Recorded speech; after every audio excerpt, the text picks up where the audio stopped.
He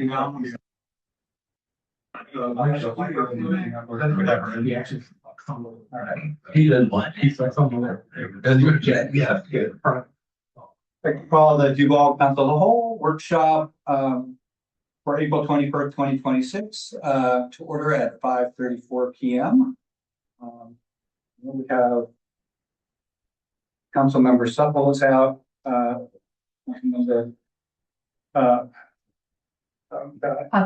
Kozlowski is online. I wasn't sure if Councilmember Wiggins was also going to dial in today. Pretty sure he was coming. I saw him earlier. Okay, Yeah. because he said he'd be back in town Oh, no, that's today. great. Never mind. So anyway, we should have a quorum. He should be here. But with that, have any concerns or feedback on the regular meeting agenda for this evening? Not. We have 3 items of discussion this evening. The first one is the swearing in of Officer Michael Leclerc. One that would be Mayor McHenry with Brian Kelly, the chief of police. Yes, they are. Okay. Thank you. Good evening, Mayor, Pro Tem, Council, fellow employees of the city of Duval, and any citizens in attendance online. Tonight is an important night, and I'd like to introduce to you our newest member of the Duval Police Department, Michael Leclerc.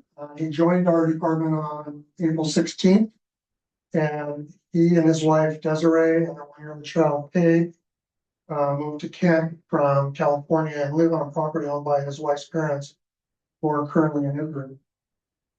Michael has prior law enforcement experience as a police officer with San Leandro Police Department in California, and is scheduled to attend the Equivalency Academy in Burien during the first 2 weeks of May. Due to his prior experience, he doesn't have to go through full academy, it's just 2 weeks of training. Kind of an update on the current laws and regulations for the state. Also to get his certification for as a police officer in the state of Washington. So this is Michael. And the next step in this process is to have the mayor swear him in. So if you would stand right there, Michael, and you're right here. Oh, you want? Yeah. Wherever you want to be safe. Actually, I was gonna say, should we shift this way just Yeah. a little so that You we bet. can, Kelsey, can you see him? Do you want to stand right here? There we go, just so the public can see you if they're online. Okay, will you raise your right hand? And repeat after me. I, Michael Leclerc, I, Michael Leclerc, do solemnly swear do solemnly swear that I will faithfully and impartially faithfully and impartially perform the duties of police officer for the city of Duval the duties of police officer for the city of Duval, as prescribed by law prescribed by law, to the best of my ability, to the best of my ability, that I will support and maintain that I will support and maintain the Duval Police Department's vision, Duval Police Department's vision, mission, core values, mission, core values, and the police officer's code of ethics, police officers' code of ethics, uphold the Constitution Constitution, and laws of the United States of America, laws of the United States of America, the state of Washington, state of Washington, and the ordinances of the city of Duval, so help me God. the ordinance of the city of Duval, so help me God. Congratulations. Thank you. Welcome to Duval. Do you want to still pictures as well? Well, do you want a still picture as well, or did you go? Or do you want to sign? Make it official? Okay, sure. Michael, Good you idea. step over here and sign right through this.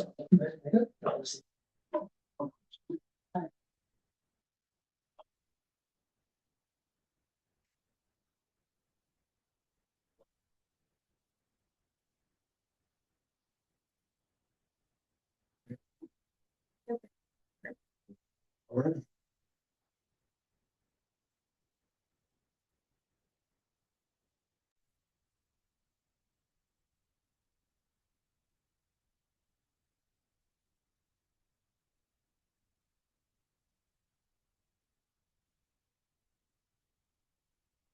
Congratulations. Now, if you step over there, we'll be in your bathroom. Make it official. I don't know if I trust that, it's not.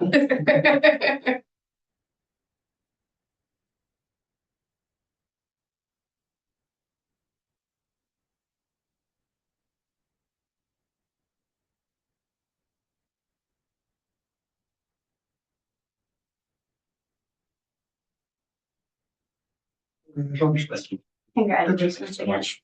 Now, pictures. Pictures? What do you want us to do? The 3 of us? Sure.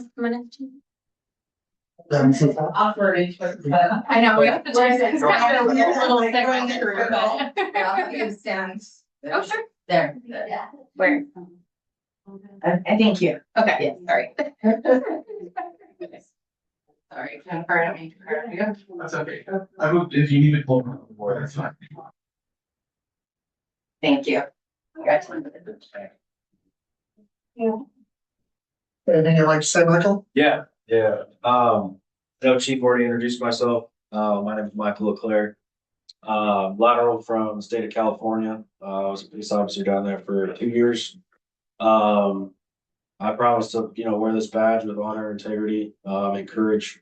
And I promise to serve and protect the community of Duval best of my ability. Thank you. Thank you. Thank you.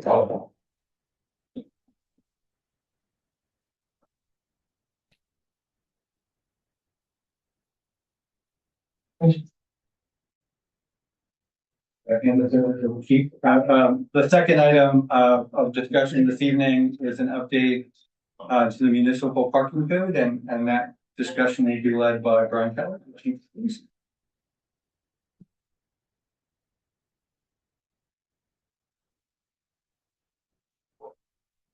Good evening again. One of the reasons why I brought this topic to the Cal is to kind of just have a general discussion about the city parking code.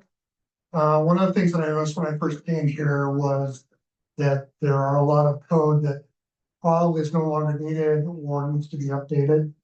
The aspect that if you pictured what we had, our parking violations or parking complaints, I've gone up significantly since last year. And a lot of that has to do with probably us not having a current code that meets some of the regional expectations of parking.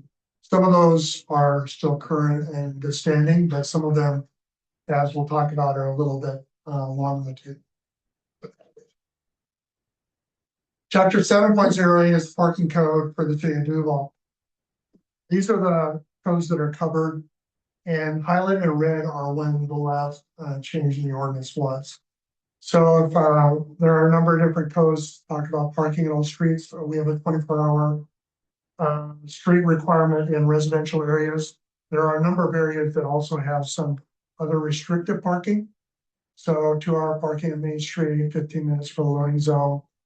There's a special code that relates to police parking in Stella that relates back to a long time, the police department being built, where we currently are no longer that type of a code. And there's prohibition of angle parking on Main Street. So you can see 95, 87 is when they were last updated. Parking on Main Street between Kennedy and 145th has some different restrictions, as well as prohibited parking on Stevens and Stella, and parking in fire lanes from 1998, and monetary penalties from 1987. Fair fine of traffic infraction. That code, which I didn't outline here, but had some restrictions that are covered by RCW. And it talks about severity and effective date and limitations on the use of right-of-way from 1914. Sometimes cities do keep codes for historical value in their parking code, but this relates to making sure that carriages and that aren't in the main thoroughfare. So there are some different restrictions in there, and sometimes that is kept in there just for historical matters as we go forward. But one of the things that for you to understand is there are very specific parking codes that cities can enact that are very specific to their cities, such as some of that limited parking on Main Street or business districts, or even in residential areas. A majority of other parking violation parking codes are covered by RCWs that officers still enforce, such as being parked too close to a stop sign, a crosswalk, or within a fire hydrant, or some other restrictions regarding abandoning vehicles are also covered by revised Code of Washington. Nothing that we need to correct or change. But when I started looking at different codes down the road and compare them to some of our neighboring jurisdiction, there are some things that kind of stick out in that aspect.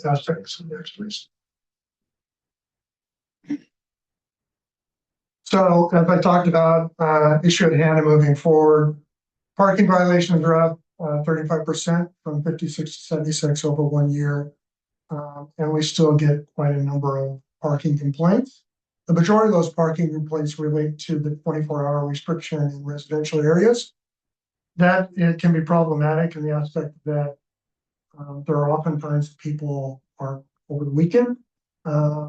During the weekday when they're working and travel to and from work, it's not as much of an issue, but say somebody parks their car there on Friday and does go back to work on Monday. That technically is a violation of our parking restrictions that we have. It is also some of those that we often get the call that the vehicle's been parked there for 2 days. And so we have to go out and investigate it, take the vehicle, and we have to come back later to make sure the vehicle hasn't moved and once it's been tagged. We have to verify that the vehicle been there for that period of time. We can't just necessarily take the word of the complainant. We do have to do some verification. Monetary penalties are much apparently low. When I start looking at different types of violations, a prime example that we have is our fire lane violations. According to our ordinance, vehicle parked in a fire lane is $10 fine. But when I look at other jurisdictions, it's a $150 fine, it's a $250 fine. It is often a very strict fine because they're there for a reason, right? And oftentimes some of our penalties are very low. On the average, our penalties are $10 to $20 compared to other jurisdictions which have an average of $60, whereas Issaquah itself has $250 for all violations as it occurs. And when we start talking about the effort and time that we spent in that, as well as the filing fee that goes into it, oftentimes our penalty of $10 or $20 doesn't even meet the threshold of covering the minimal cost for that type of a violation. The time and effort the officer spends, because each time we go for a parking violation that deals with an extended period of time, it's a 2-time touch. We touch it the first time to make sure the vehicle is still there. We deal with it, and then we have to return later to deal with that type of a violation. There are also different violations that are very different to us. As I said, right, there's some ordinance no longer needed, police parking as well as some other ones. There's some valid validity on some of the certain ordinances regarding the limitations on the right of way are required by law that we have to make sure our ordinances are still consistent, and it's inconsistent with regional residential parking. The majority of our neighboring agencies have 72-hour parking in residential areas. The ordinance that we have for our business district is pretty consistent with all the other jurisdictions. There usually is some type of limited parking in a business district that we have. Ours is 2 hours. That's pretty consistent with some of the other locations that we have. But there are also other ordinances that we don't have. And some of the things we do get a concern about is we have somebody that calls about vehicles parked in front of a mailbox, which we don't have an ordinance for that. There's no RCW that covers that. But it is something that if a car is parked there, your mail delivery is not going to occur. And so in other jurisdictions, they've implemented those type of violations in their code to kind of make it a little bit more realistic and also to kind of make sure people consistently get their mail on a regular basis. As well as some of the other things we have are the parking of trailers on the roadways. We had some complaints during this last year regarding a camper that was taking on multiple parking stalls parked by a park. We didn't have any ordinance that impact that. We can add an ordinance that may require that vehicle what type of parking stall. A lot of jurisdictions have the ability that you can't leave a trailer parked on the right of way. Sometimes in a residential area, that's a little difficult. People usually can park it somewhere in the driveway or wherever the case might be. And some of the other things that happen that other jurisdictions have is they prohibit having vehicles for sale or marked for sale on the right of way in a residential area. I know we've had a lot of concern regarding some of the realtor signs that take place. Well, you put a sign in your vehicle and put it up for sale on a private on the roadway in the city. That can also lead to some of those type of complaints, as well as we don't have anything that prohibits somebody from doing vehicle maintenance not on the right of way. Usually your vehicle maintenance, some people change their oil. They can do that in their driveway, but not on the city street. That also impacts some of the environmental issues. When you have some of that occurs, you have runoff from the vehicle, it goes into the drains. It causes some of those issues. So what I bring forward at this point is we can continue to keep it as status quo and keep it as is, but my suggestion and conversation is I would like to have the permission to probably look at some of the monetary changes that are consistent, work with our city attorney to try to update our parking code and come back to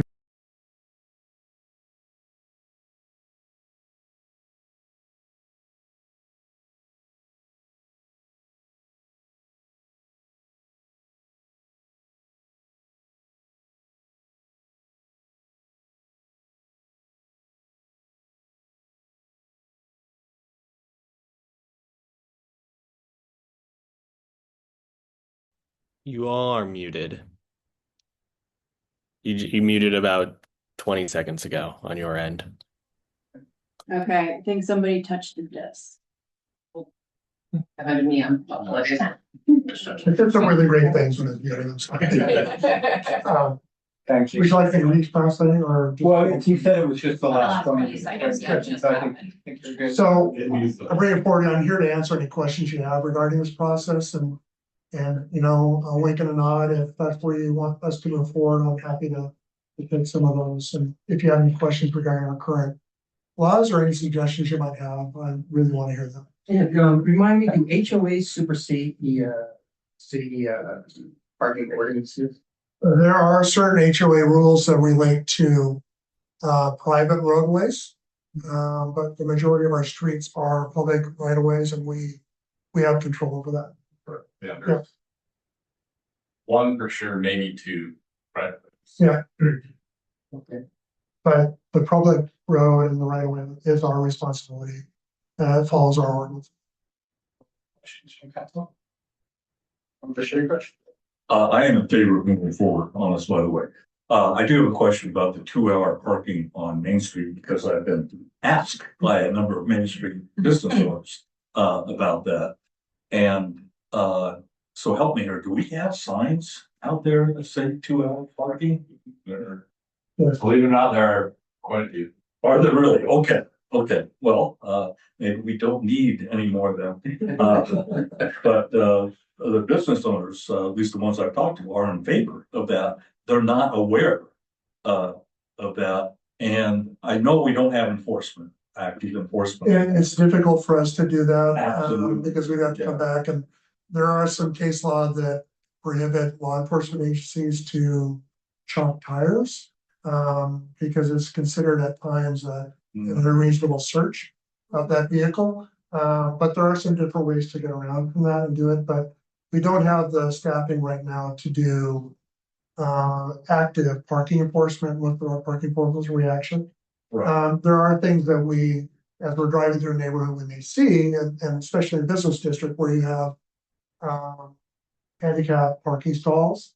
That's pretty much a no-brainer. As soon as the car is parked there, if it doesn't have any legal right to be there, we don't have to wait a certain amount of time to take the enforcement actions. Okay, yeah, that's so. So if a business owner wants to make a complaint, how would they do that? They should just call 911 and say it's a non-emergency, Yeah. and I like to report a parking violation. Okay, good. And dispatchers will listen to that. They'll put them on probably a non-priority line, and they'll take that information. And they're aware of when our officers are busy or not, and they'll dispatch them when the call is in the queue.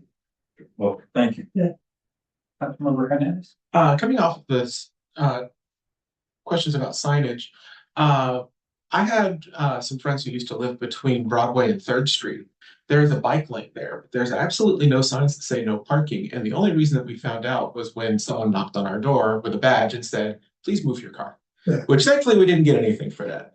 Is there any way that we can make sure that in the new codes that like this, the policy around signage is actually updated to make sure that that can be marked out? Because we've had several knocks because everyone had to be individually told don't park there. Parking a bike lane is a violation of RCW.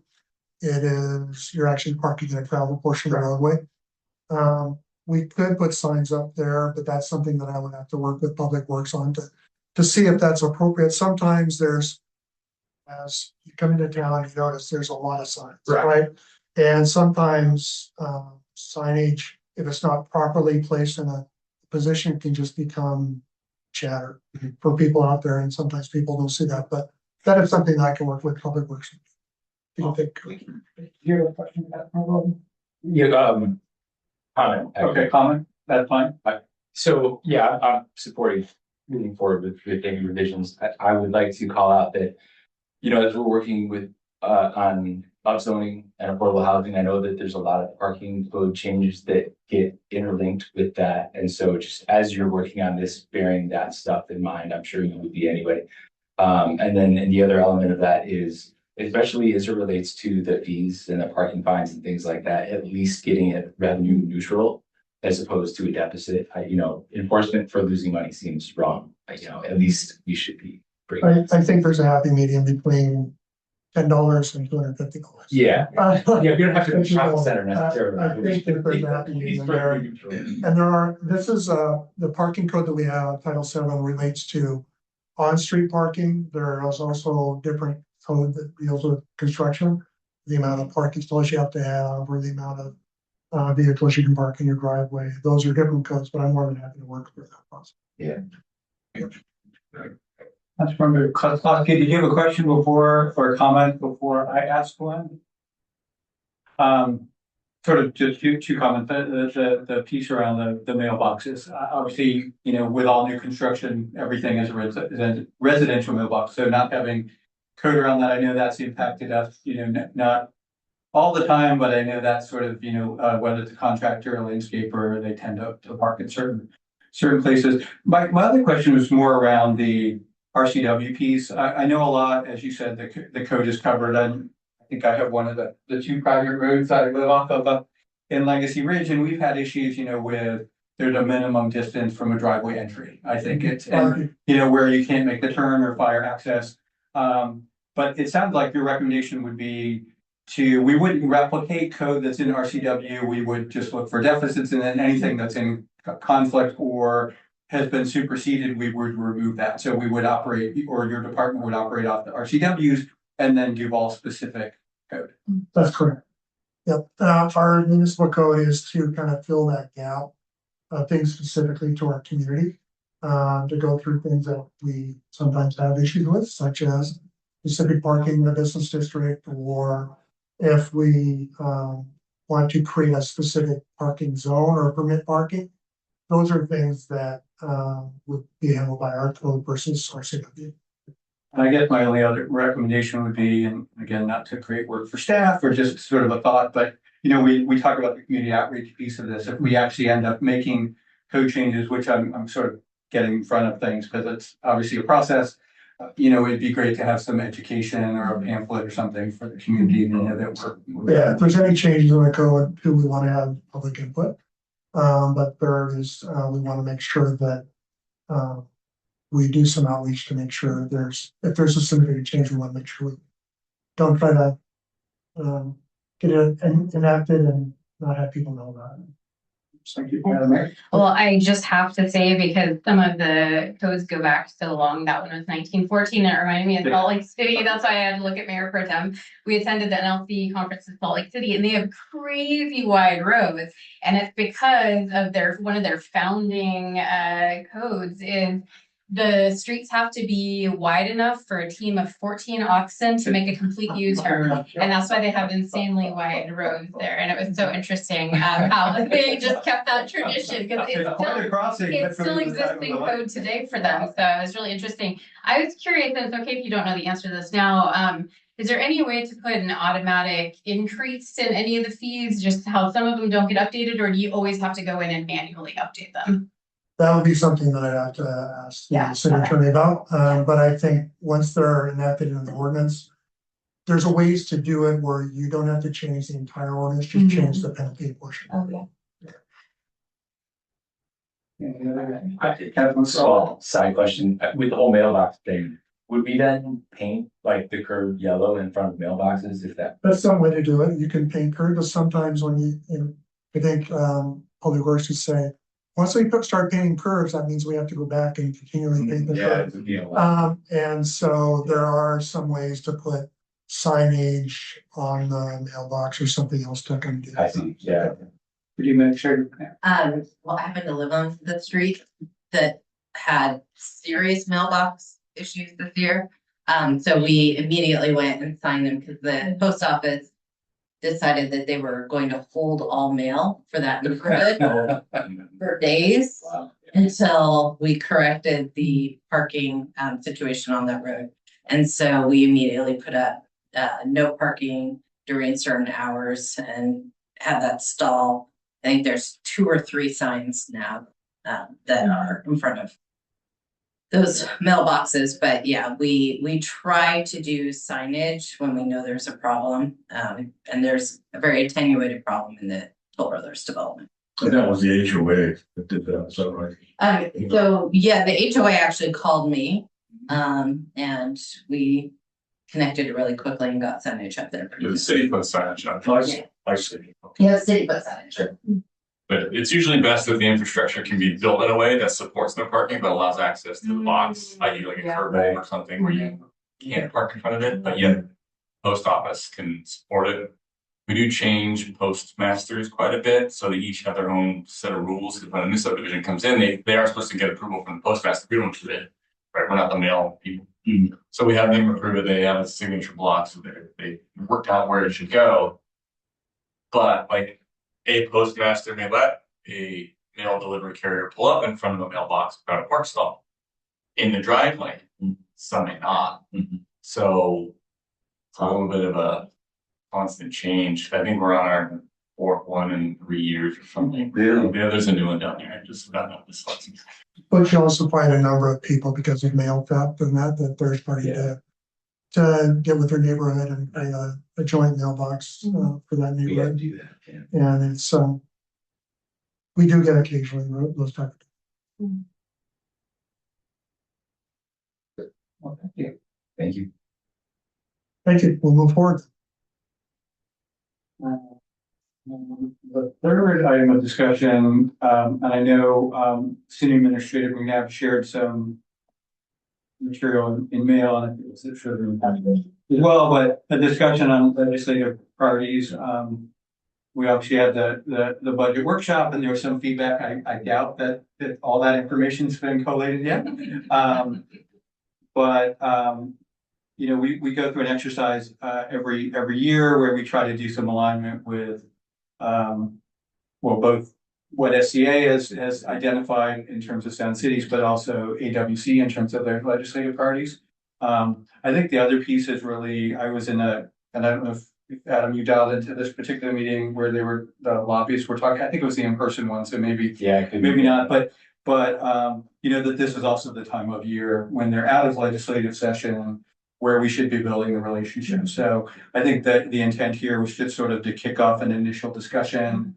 And I can see the mayor has already has some notes out there in terms of the legislative priorities for the city, and then some of which may be in alignment, and then some which we may have things that we want to uniquely focus on from a city versus a state or county perspective. So Yeah, actually, well, these are from our city administrator. She had created this Word document, so I'm not going to take credit for all this work. I think, you know, at the top of the list is transportation. So I guess what your goal out of this item is, should we see what floats? Is there anything of particular interest, or if it's head nods kind of on everything, I'm like, these are all generally important. Do we start to look for ways to incorporate them into our advocacy? But the King County Transportation Levy, is this the KCTD one? Yeah. Right, yeah. So I have submitted several testimonies on behalf of the city for this, mainly supporting SCA's position on some kind of city pass through, as well as cities having a seat at the table when it comes to decision making for which projects get funded from that money that they raise. It has not been voted on yet. I think they're coming back, I want to say it's next week. Okay. So I'm going to try to get in touch with our King County council member and talk to them a bit about our hopes. I mean, I don't know if anyone has anything specific on that in general. I'm assuming everyone agrees to try and get some kind of pass through for cities, and the idea is to the recognition for that we serve unincorporated King County residents as well, and so that's wear and tear on our roads also. Let's see, increasing service by King County Metro to ensure equitable access to transportation systems. One way to do this is I'm going to try to get in touch with Monroe with SBT because I have not seen an update on that yet, but that was where we had left it, was trying to partner with Monroe to advocate to strengthen the line of transportation, or transit rather, between Duval and Monroe. Right now it's, a smaller window of service time. So if you live in one city, work in the other, that doesn't really work out. And it's not a reliable way to get back and forth. So I think that would be an avenue to really go at Metro for, because they have been giving funding toward SBT to kind of help complete some of the links out here, because that of course costs money. Also, they have a $1 donation, suggested donation. I don't know if anyone here has ever ridden the shuttle, the SBT, or used them at all, but basically you can ride it for free. I mean, it's not a lot of collection that they do. King County. Okay, so we brought this up with King County Council Member Sarah Perry, advocating for improvements on Woodinville Duval Road and the intersection of West Snoqualmie Road with that. And then with WashDOT advocating for infrastructure improvements on 203. Especially after the last flooding, I think that would be, I have some thoughts about that and making sure that they're a little more quicker to close those, or look at, I don't know if that bit of road could use a little raising as well in the future, since it just recently started flooding more easily. Did you have any? Go ahead. Well, the one other, and just I wanted to add in terms of, there's the Monroe connection. I think the other one is really, an express service into a hub where you could. Yes. But I think the challenge we have there comes back to the King County roads is, everything goes through Nolly Hill, which is in and of itself to get to any express. Because I think that's the other feedback, whether it's the public comment we've got is, getting into a location where you could then go into Bellevue or into Redmond. Yeah. But right now, it's an hour plus and there's not really a direct route. And I think that, you touched on the other part in terms of the 522 traffic and everything through. That again is, I think, where we think of the shorter term versus longer term.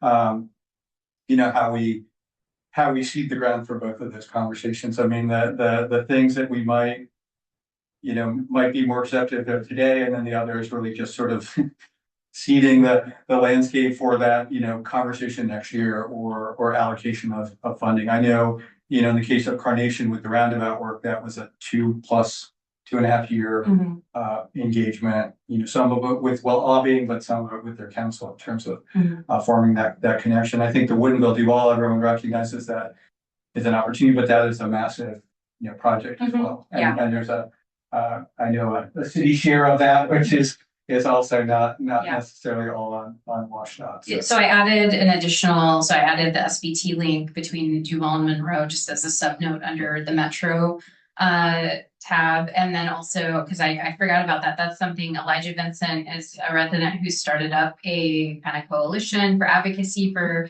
Metro services. And then I know at the very bottom of this document, when we get through also an ask there was about if interest in asking to be brought into town transit. But one thing he had brought up before was advocating for an express or a direct route to Bellevue, as Mayor Pro Tem just mentioned. Or to the light rail stations. Yeah, to Redmond or something like that. So I put or other major hub because I would have to look at a map again and figure out what sense that makes. So for most people, that is a deterrent here for transit, is you have to bus hop and it just takes so much longer. So if we had some kind of express route during certain times, that might make it really, especially with, FIFA coming up. I know we do have the 224, but I think that still makes quite a few stops. So,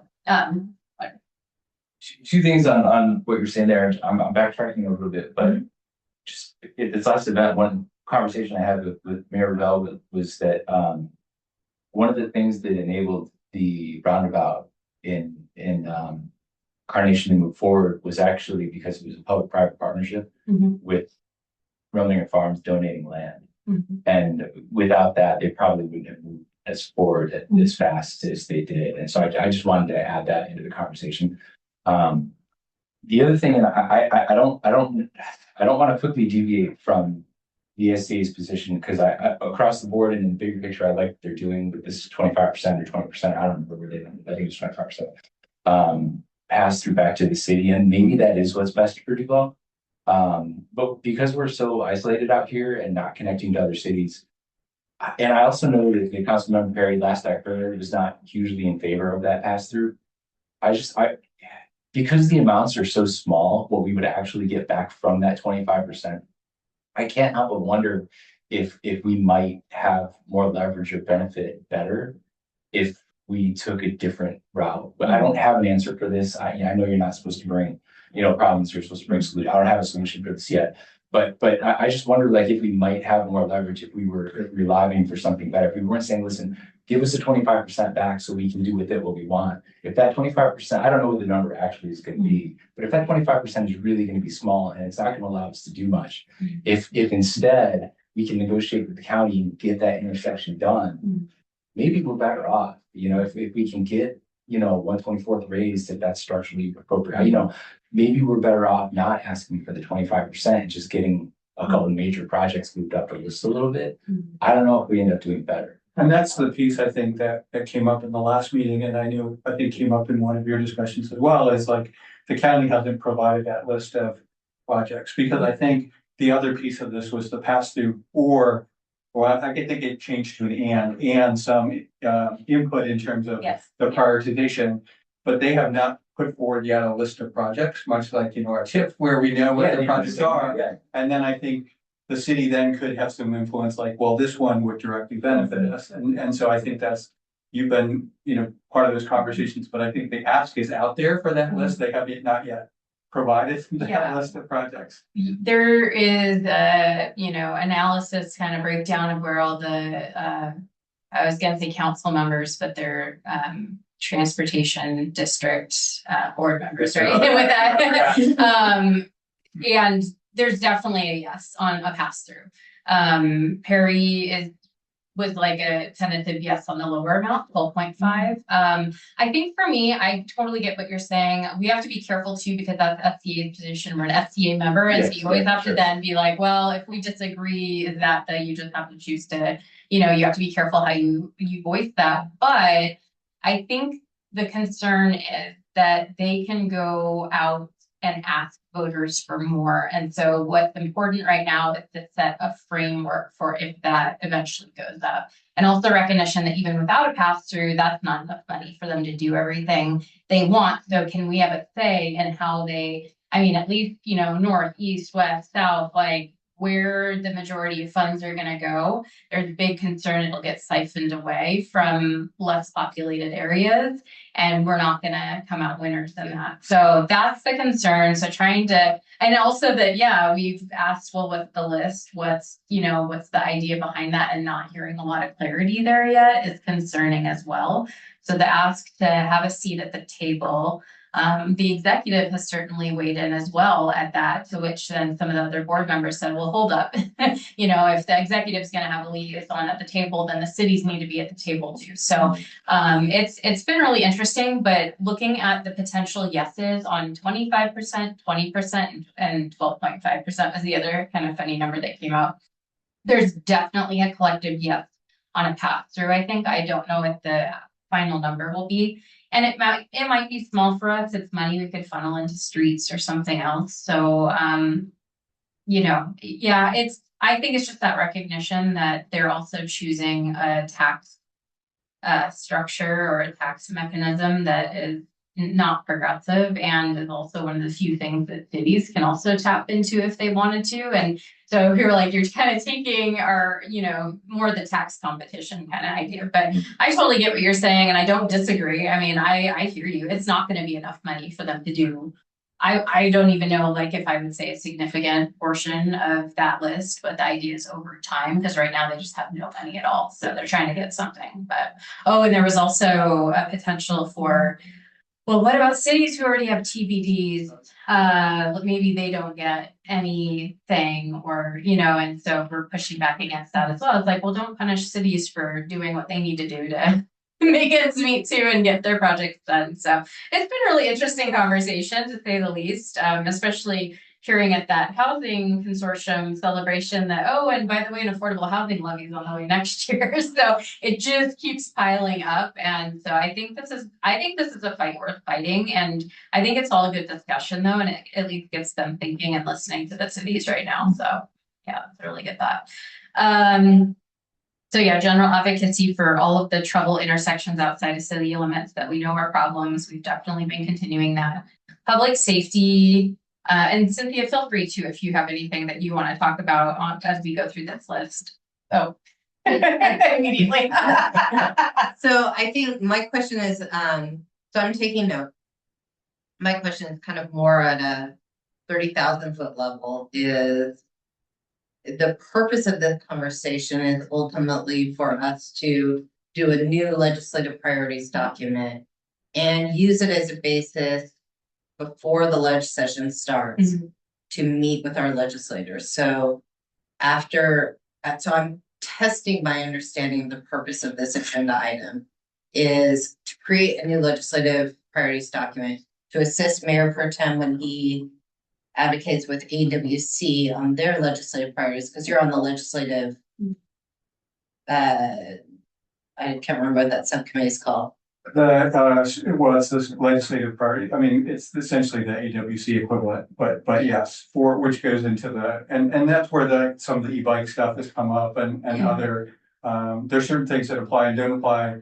I think, and just to clarify the one piece, I think there are things that like our Big Rock ball field, which we wouldn't necessarily drive as part of that AWC. That's a unique city priority, but I think there's things we can get a benefit or the public safety, that's a broader, I think I heard across the board that it took way too long to get the funds. And so the legislator there is like, can you extend the timeline, now, given it took you 18 months to even start giving out grants, so maybe that's a legislative priority is getting them to adjust the timeline for awarding grants that we would, potentially benefit versus right now, I think what the chief said, so late in the process, if we went down that road, the ROI is very small. So that type of thing. Yeah, I think what would help me as we go through each of the topics is to say, so that I can get direction. We want this to be one of the priorities for the upcoming year, or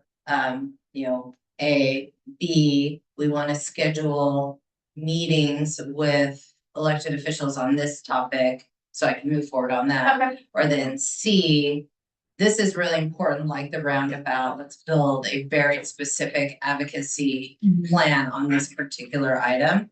So that'll help me take directions on how you all want to move forward on. Because I was just spitballing topics here to kind of drive the conversation. So I think at airplane level, that's kind of what I'm looking for in terms of your all's direction on how you want me to take this conversation and make some meaningful progress on it. So to take one step back then quickly with transportation in general, I view that as a very high, that encompasses transit, intersection issues that are outside our city limits. Does the rest of council feel that should be continue to be a pretty high level advocacy?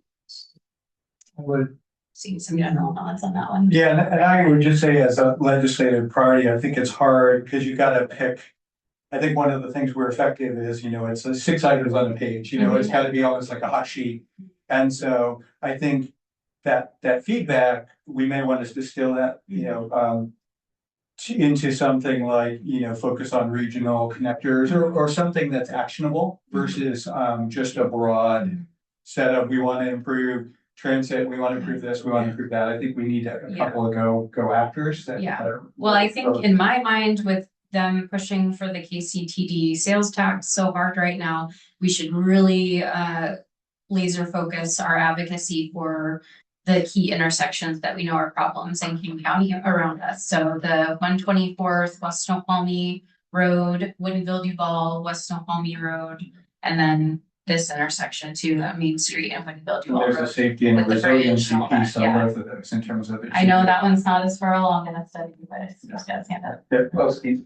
Comment too, so obviously you're up here, which is great. But I think some of the improvements that could be had are technological enhancements to the Woodinville Duval Road and Main Street intersection, along with the West Oklahoma Valley Road and Woodinville Duval Road intersection. There are two separate agencies that do not interconnect in their tie. So those signals don't talk to each other. So Intelligent Transportation Systems, ITS. So the whole Woodinville Duval corridor minus our intersection is connected. So one signal knows what the other's doing, right? They understand that they work together for flow. So working to enhance the cabinet here, so one WashDOT can control remotely is very important, and you would get significant bang for your buck on that management, as well as then coordinating with the King County signal system that is, next signal adjacent. So that's not talked about by you folks. Again, it is at the high level, but I would say interagency coordination, some of those improvements are much cheaper than actual intersection configuration construction, right? That's 7+ figures. Cameras as well. Yeah, that's a 7+ figure thing, but tinkering with signals and controllers is a 5 to 6 figure amount, like a significant improvement. I was just gonna say really quick, I am glad you brought that up because that was something city administrator and I had a discussion after the last flooding event, and pretty much I think what I said was something along the lines of, we need to figure this out, because I mean, this happens every time. It's a known thing, but maybe we need to re-engage those regional partners, and I think that could be a great thing to add to advocacy as well. Yeah, that seems really accomplishable. I mean, is it such that if they were to tap into this and sync them as they would need to, would we still be able to have local control in the event of closures or flooding? And if we need to be able to control it independently, could we? But it's still be on their system? I would say maybe only because we can always flip that red flash and control the intersection, right? That can happen at any given time. Sure. But what you folks don't know is we do coordinate with their signal technicians fairly routinely, right? When Duval Days is coming up or other special events, right? We give them a schedule, but they have to have a guy come out and physically monkey with the cabinet because it's so old, they can't access it remotely, they can't control it remotely, they can't change it remotely. It's one of the older cabinets that they have. So, $30,000 worth of cabinet enhancements and computer controls like go a long way, but yes, they can't see it. So they have to come out here. And I think we would not lose control, but we would gain at least access to like faster service and smarter service that the signal itself, would run off of. Would we become pickle? You can always manually run an intersection. And again, that is so fun. The goal would be The guys, no pickles. and I say guys because they're all male at this point, but the guys love it, right? They love being out there getting yelled at. So. So I think those are a couple of things right there, technological Yeah. enhancements or Yeah. Coordination between local Cross agencies. jurisdiction coordination. Yeah, Yes. and then Yeah. I think the other part is resiliency, Mhm. sort of core intersections where, Mhm. and part of that might be a study. That's where I said like a shorter, that it sounds like that essentially a shorter term investment versus sort of a medium term study, feasibility. Mhm. So then I see under public safety, a few items that, our city administrator threw in there, state funding and programs to support recruitment and retention of officers. I feel like this is an ongoing thing that we usually are, advocating for. E-bikes and indignant. Indigenous. Yeah. So that was one. Indigenous, thank you. That was on SCA But- and the AWC, the indigenous. With the e-bikes, I will say, I know there's a lot of bigger jurisdictions than us going for figuring out policies around them, and I don't know that I feel a strong pull. I know we have some, really enthusiastic users in the area, but I also feel like we can kind of wait for something to come out, unless there's a specific item that we should be. Administrator. So this is on a lot of different priorities, but I'm gonna take maybe an oppositional position. So this is a really important thoroughfare. The trail to get from place to place in e-bikes are fairly reasonable solution to get between all these cities. So if we do it, I want to make sure that we can retain a quick means of transportation to get, between our valid cities. So I think we're somewhat uniquely situated. There are different types of e-bikes. That's what I was gonna say. 'cause that- So, you might have a rad bike that's very similar to what we have down here at the bike shop over here, but you also have the little mini bike, cross country, off-road, type bikes that, go at a very high rate. And also, a lot of kids don't wear helmets or anything else on those. I know that the state is looking at trying to do some type of regulation versus the e-bike, and I do believe in e-bikes themselves. I think those are very good thing to have, and it really does increase mobility. The discussion I've heard around those, they do differentiate between e-motorcycles, is that what they're called, versus e-bikes? They're very different. They cannot, e-bikes they can go decent, if you're going downhill, but not compared to a motorbike. And the regulatory conversation in SCA, which I think also got picked up to your point at the legislature this year, was specifically around that. I saw some kids that it couldn't have been more than 9 years old on the, and they were zipping and they were going across the intersection and they weren't stopping. And I think it's that safety, that's really what they're looking to regulate. I don't see the regulation specifically around codifying rules around e-bikes beyond, we should all wear helmets anyway, but it's really the safety and the intersection crossing and the causing potential accidents. That's what I've heard from Kent and from Issaquah and a couple of the other. Bellevue, I think, was also plugged in. And North Bend just did it, and Amber, who's there, my equivalent in North Bend, said, whenever you're ready, if you want to adopt rules, I'll just give you ours.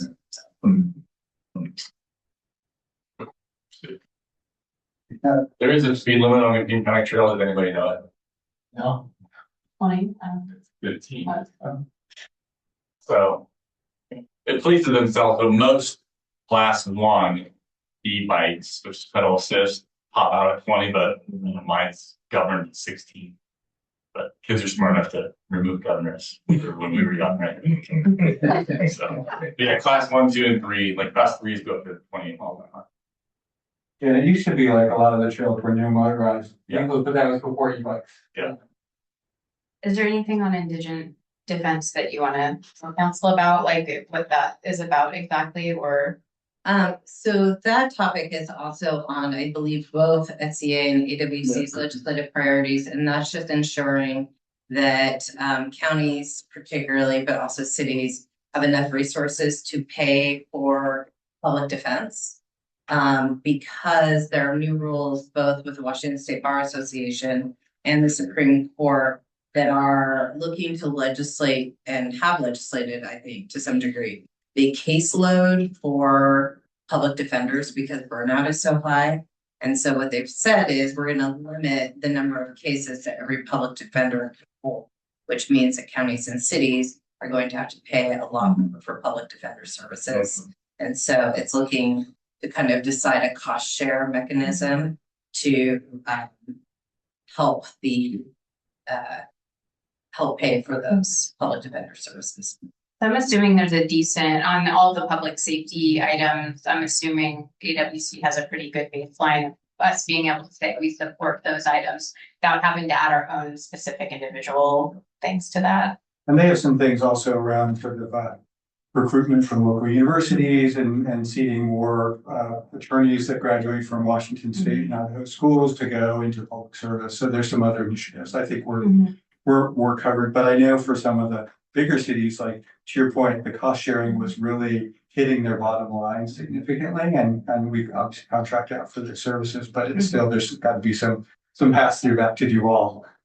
And our services for defense have gone up too, so. We just had to modify the contract this last year.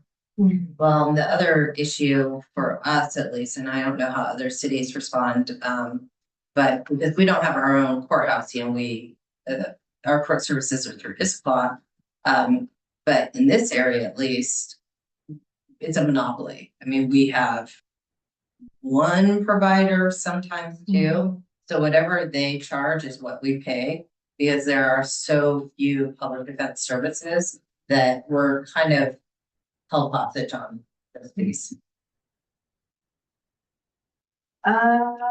So challenges and opportunities with growth. Is there anything specific you had in mind when you typed that, or I was trying to think, I mean, I can think of a lot of things, I guess I had some notes from when I met with the small city mayors that I think might type that, but did you have anything off the top of your head in there? I didn't. This was just an opportunity for us to Okay. think about what we would want either on our legislative priorities document or in advocacy appointments with our legislators. Okay. A couple of things I'll say, but I think there'll be some overlap with the next bullet that I'm reading from. Is some things that came up and trying to also be, and it is hard, I think Councilmember Olin had said, I'm not trying to just bring up problems and think of solutions, but sometimes, I mean, that's where you have to start. So in an effort to try and think of more ideas to give legislators, some fellow small city mayors and myself had met, and we came up with some ideas and gave this to SCA and AWC. Because I think it would be appropriate for the SCA Small Cities Work Group to maybe look at. But some ideas that we had come up with together were, which I think I saw one of them at least mentioned, is blanket extension for small cities buried in tracking and implementing new regulations. So basically, if you're a small city, we're barely catching up before they pass new regulations, and it can feel like over time this is all you're working on. And there's a lot of other great things that we'd like to be able to do for our community besides just playing catch up and trying to update codes and get new policies implemented. There's also some interesting thoughts about Arch and how some of the I was trying to remember everything else. Basically, giving some cities credit, or all cities credit, for regional work as well. So like if it's within 10 miles of a city and they partnered regionally to help with costs for bringing affordable housing. This was an idea from one of the mayors, or they're like, we can take our credits or our, amount and just give it to Arch, but it may not end up happening in your own city. It might happen somewhere else. And so do we get credit for that? Basically was the mindset. I'm not sure that's exactly how I would word it going forward. I was using their words, but the other thing would be normalizing compliance deadlines. So recognizing that perhaps you could look at cities according to their budget size to dictate how much time they would get to finish something. So smaller budgets means less resources and maybe more time to get something done. Because what's happening currently when you have these things get passed down, you're a smaller city, you're very likely going to have to hire a consultant to get the work done, as to where a larger city might be more likely to absorb it within their current staffing. So that was one thought. I had brought up something that I had said before, which is this idea of, for certain cities, is there an idea of a max occupancy as it relates to evacuation and emergencies? So we were talking about something data-driven on how many people cities could safely support during an emergency based on county and state assessments of evacuation capacity and infrastructure. So this could give lawmakers a practical tool to identify gaps and strengthen resilience without imposing arbitrary growth limits or goals. So just this idea of, for some of us, when we became an island, we have a primary care facility here. I doubt anyone was there when we got closed because they live outside city limits. We don't have access to emergency care. If somebody had an emergency or an urgent health issue, they would have to get boated across. So when you don't have essential services in your city and you get cut off, okay, that's a flood. But what about a wildfire? What's the coordination? What are the emergency plans? How many people can safely get out in that event? Like, what if the entire city, was burnt to the ground? Like, how many people are you going to lose? I mean, that's the most morbid, extreme version of, what could happen. But I think, has anyone asked the question or anyone talked about that? And that was what some cities that are constrained with these environmental factors have been wondering. And then I think the only other thing was just, you've got you've got multiple entities making multiple interpretations and enforcing regulations, and that's not really helping us. So, it's like, oh, did you talk to this person? Did you talk to this other department? And it's, it would be nice if they could figure it out together and give it to us instead of forcing us to constantly go between all these separate entities that have their own interpretation. Like normalizing a lot of that could be. So those are some of the things that came out of the small cities mayors that just got together separately outside of SCA. And then I know they sent that to SCA and to AWC and are trying to stay engaged and just from the small city perspective, especially asking for some relief for those of us with smaller budgets that we just don't have the resources to deal with some of this in the same way and recognizing that, but. Councilmember Schaefer? Yeah, a comment back on the emergency evacuation issue. I think that would be worth us pursuing that, especially in Duval, in our situation. Your question about the wildfires when they happen, don't give us days warning, hours at most. And I've known cities in the Midwest that did have to evacuate. They had evacuation paths. And as you pointed out, we don't necessarily have that. And I can already answer your question. If we have to evacuate 8,000 or more people in a matter of hours, it's not going to happen. So we are at risk with that. I think this might be a point we should use with GMA pressing so hard on us for continued growth, and yet they don't take that into account at all. It's worth us pointing out to them that in that type of situation, we're already in trouble. And as growth continues, we're going to be in more trouble related to that. I say ours, the town I came from back in Colorado, although it didn't actually reach my hometown, but right next to it, there were 1,000 homes burned in a matter of a couple hours there. And miraculously, almost everyone was able to evacuate.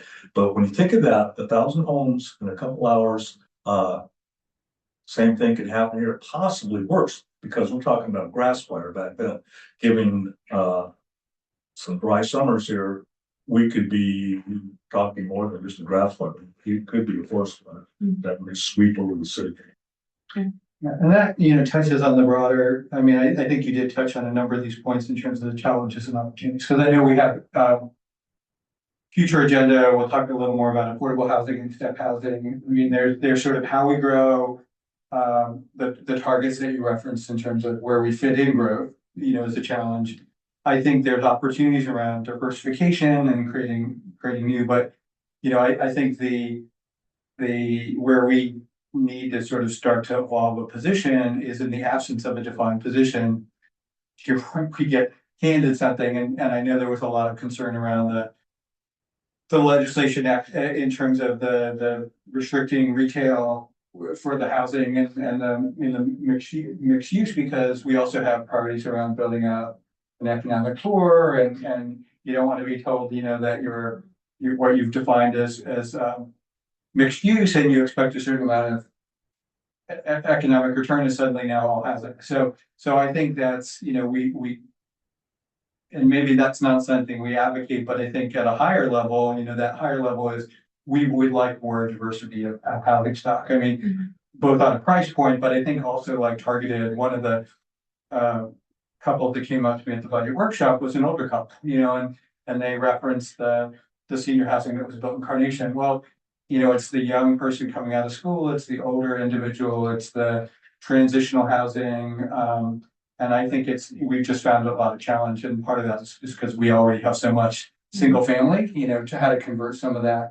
But there was also concerns around, with the increased density, are we now going to see more lots divided, or we're going to see, so, again, having a general position in terms of how we grow smarter, and maybe goes back to your point around local control. That's the item that we push in terms of we want to satisfy these broader needs, but it's not a one size fits all model, that we need some additional flexibility. So are there other challenges and opportunities with growth that other council members see or wanted to talk about?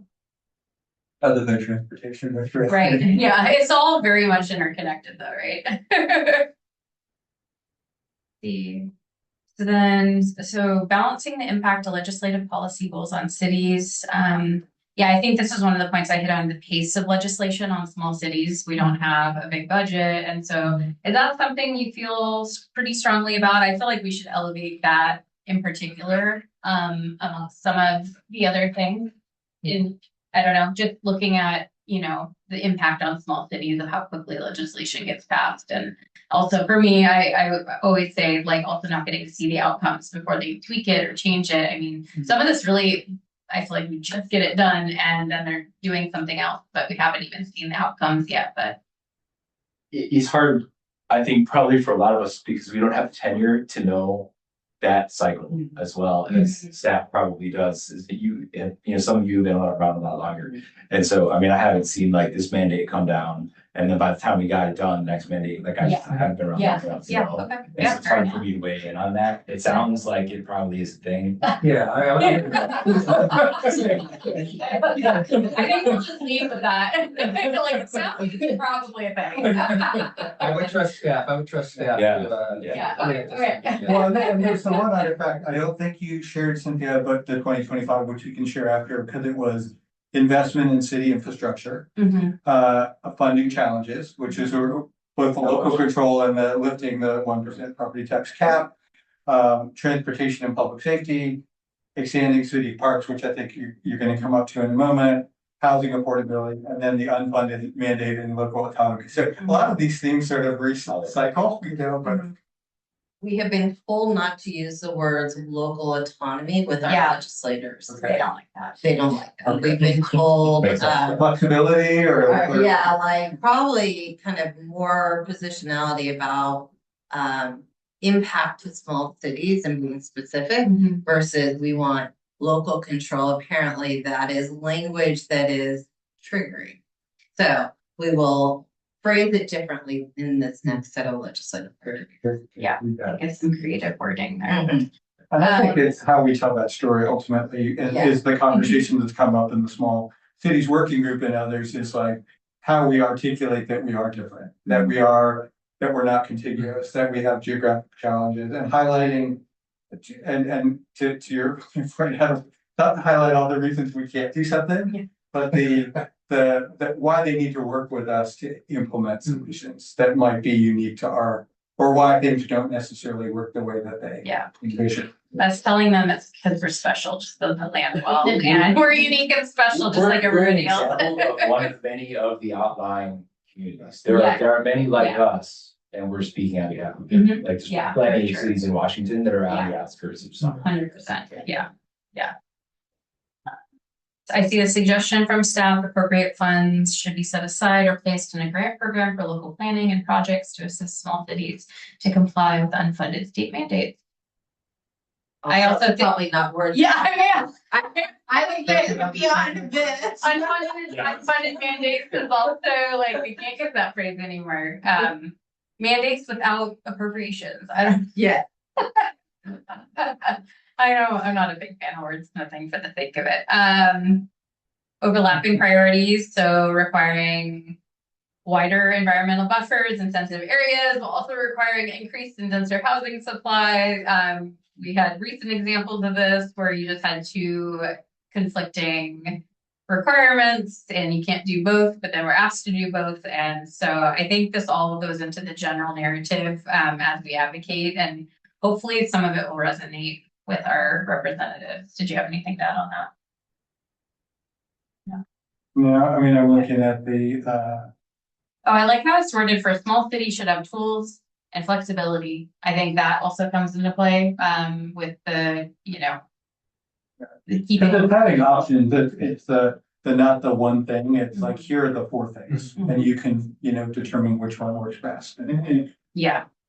So I did not use words, another mayor had those, basically what's going on with the war against cities. They were quite strongly worded about it because they just felt like this next one I'm reading about competing state and county objectives, and they felt, attacked essentially. They're like, we just can't keep up with this pace. It's ridiculous. So again, I think that's the blunt, direct feeling, the gut punch that, people are feeling in small cities, but there's a way to, word that nicely. Support efforts to decrease severe burden put on cities for Public Records Act workload by enhancing cost recovery tools for time-consuming requests and create new tools to mitigate the abuse of Public Records Act. That was a little self-serving. Yeah, I feel, I feel strongly about this. I don't know how council feels about, I see head nods. and. Yeah. I don't know what can be done in terms of, you want people to have a right to information, but then when you see how it's abused.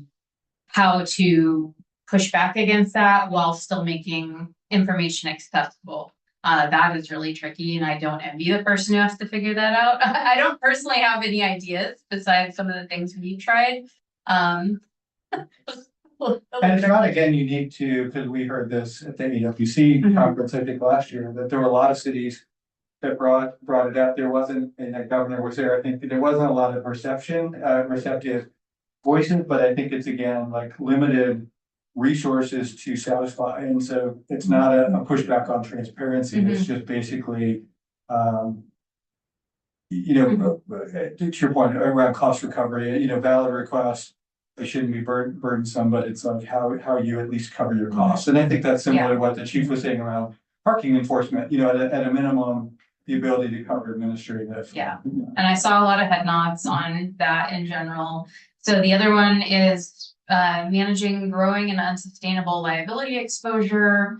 Insurance. Yeah, insurance essentially. So like our premiums have gone up so much, and I guess the ask is for them to look at reform, right? And that sounds reasonable to everybody. Yeah, insurance, like, what, do we know what, is it increasing every year? I mean, I don't know much about this particular area, but, has our insurance increased every year? And is that in line with the other cities? That's Or are we getting hit by something unique in reinsurance? We are not unique, so we belong to a pool that covers the majority of Washington state cities. And so last year we did not take an increase, but the year before we had, what was the percentage increase? It's about $100,000. Yeah. It was significant. so I see it. Oh, 24 to 25. that 750% over Yeah. the last decade. So Washington City's reinsurance premiums rose overall 750% over the past decade. That's crazy. So we obviously must not be the only voice that has a gripe about this, right? We can piggyback on some of the other cities. Oh, that yeah, are- this is on legislative priorities for almost every city in Yeah. Washington state. Because it is extremely hard to Piggyback on ensure. advocacy for- And it's again kind of a monopoly to some extent, because there's a limited number of pools you can go through and Yeah. because it's one pool and you get hit with the city that has less risk and the cities that have more, it's sort of distributed. Our risk profile for the pool that we're in, so the way our insurance works is cities are divided into different pools based on their labor hours. And the city of Duval has a very low risk profile, but within our pool, if a city takes a big hit that isn't us, it impacts the pool that we're in.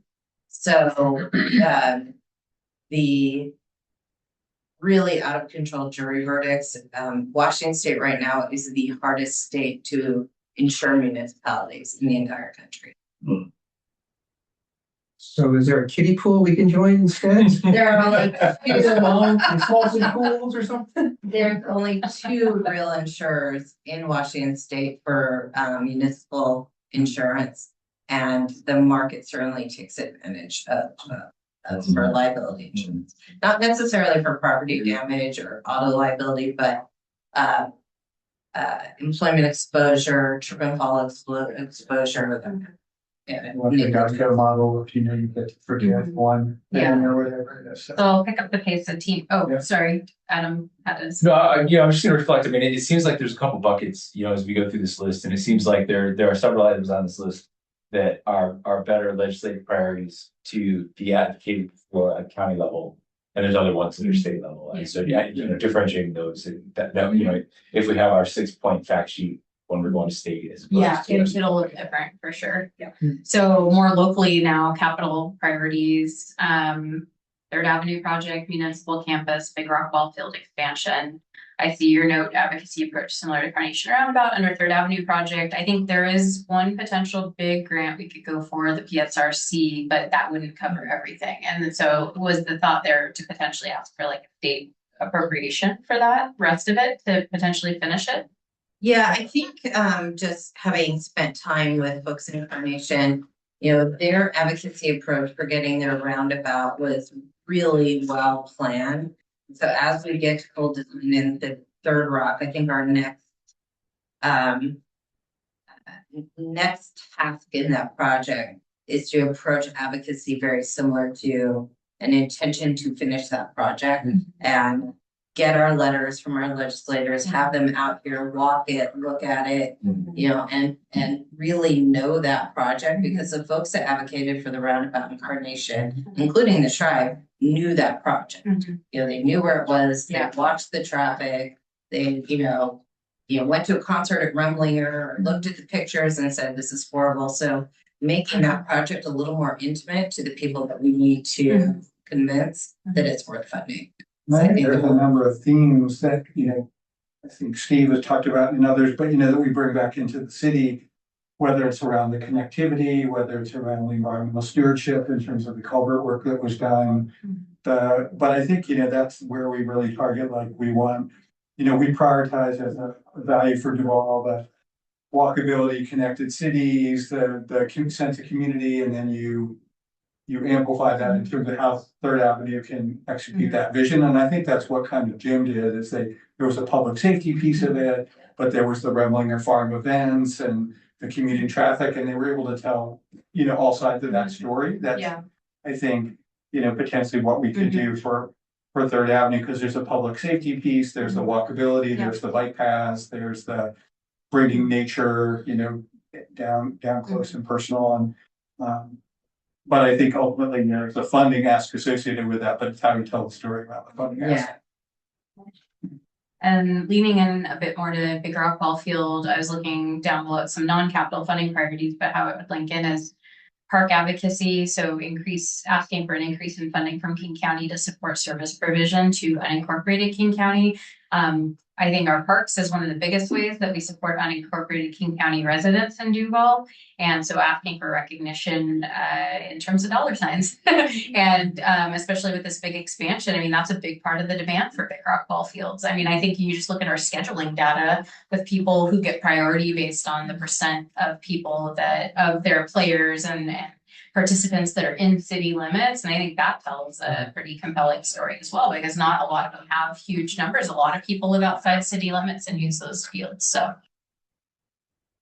I don't know if there is a way. I mean, I know we've talked about this in council in the past, and it's more, I think, to your point, Adam, around sort of like county advocacy versus the state advocacy, but it's really, you know, how we revisit Big Rock and the King County Park we do have, and the lack of usability. And, you know, I'm almost, you know, advocated, like, is there a way we could turn it in and, you know, get credit to then apply to Big Rock Ballpark, you know, in terms of, you know, in terms of some transfer, you know.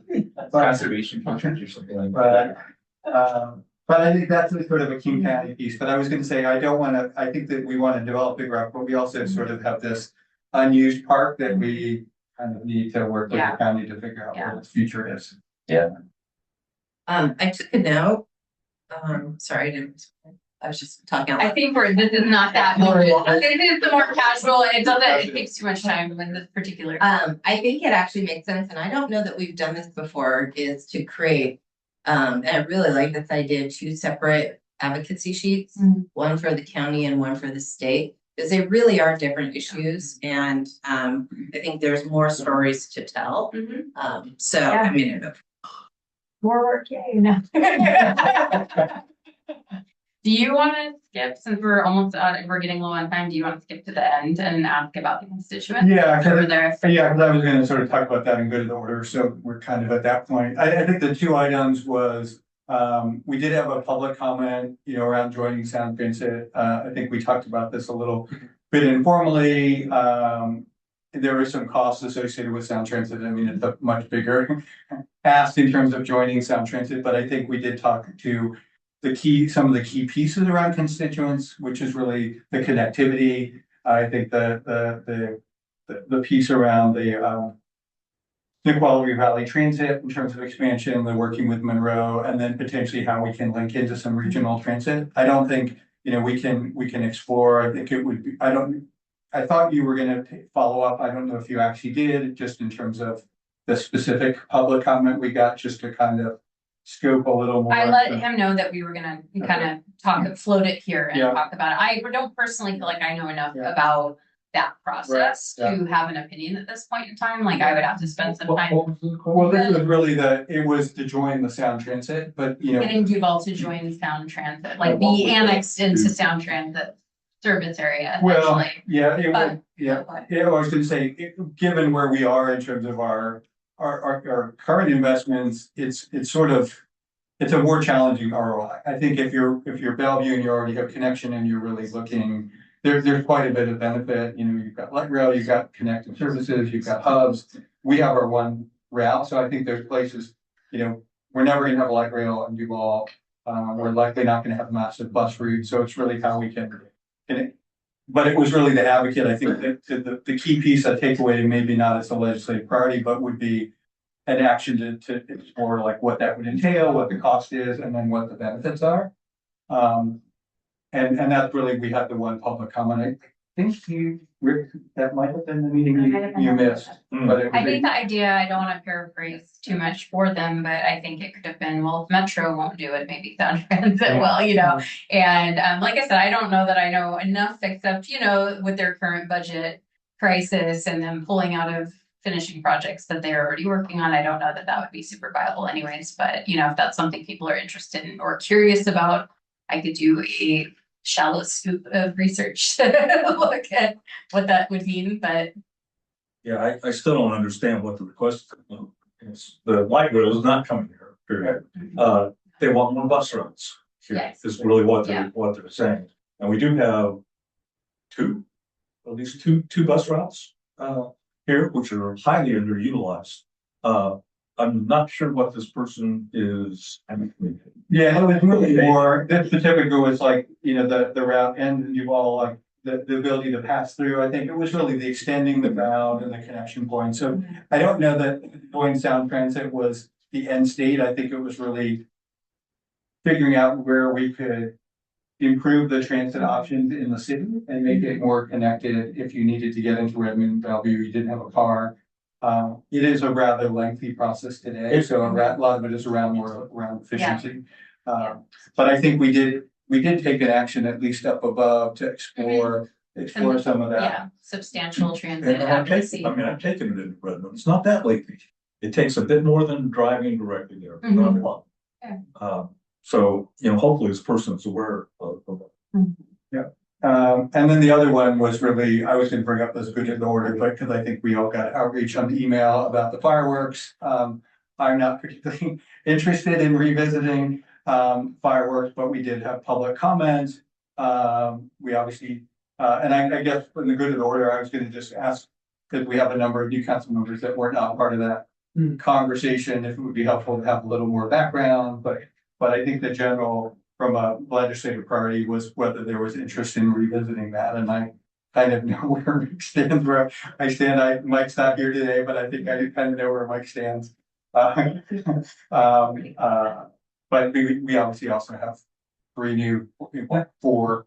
I don't want to revisit it personally. I understand it. This is our last 4th of July, where we'll be selling fireworks. Is that correct? And then 1 year from this. Correct. We gave 2 years to do funding transition, plus understanding that this is the 250th anniversary. We instead of it, but state law required 1 year. So any change you make, you cannot actually put it into effect until a year has passed.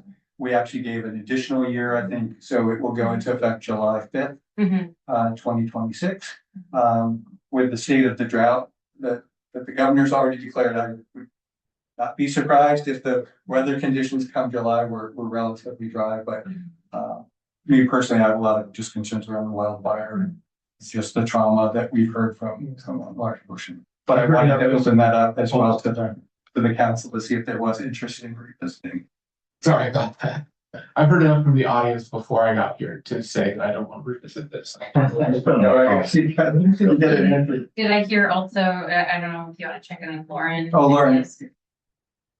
No, I'm aligned on the fireworks. I think you guys did a lot of community research last on that, and so yeah, I'm also not interested in revisiting it. Councilmember Schaefer. Based on public input, I would like to bring one more topic up.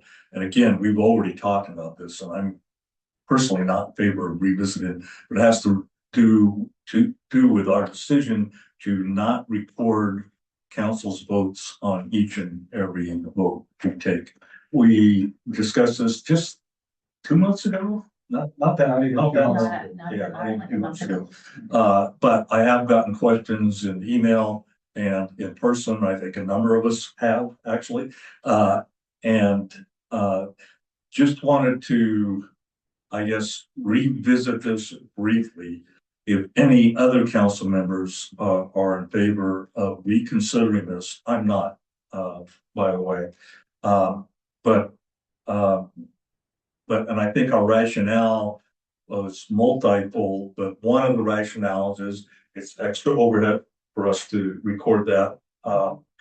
And it adds little, if any, value, I think, to the decisions that we make. There was also at the time, I believe, some concern about possible repercussions to individual council members as well, even though our vote is still public in the videos.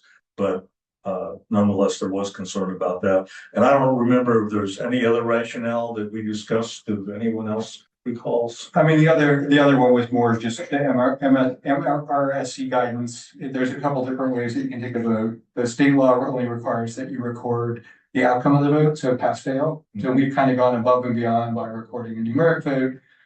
State law does require that we take a roll call vote. So for any ordinance that passes, so a law versus a resolution, that needs to be a voice vote and that would be recorded in the minutes. So this is really just the resolution, but their general guidance from MRSC and Jurassic Parliament is adhere to the law and not go beyond the law because it restricts the council's flexibility. I think we obviously don't hide our votes because they're available on the stream to anyone who wants them. But yeah, that was my broader concern around just some of the targeting, given that our council procedures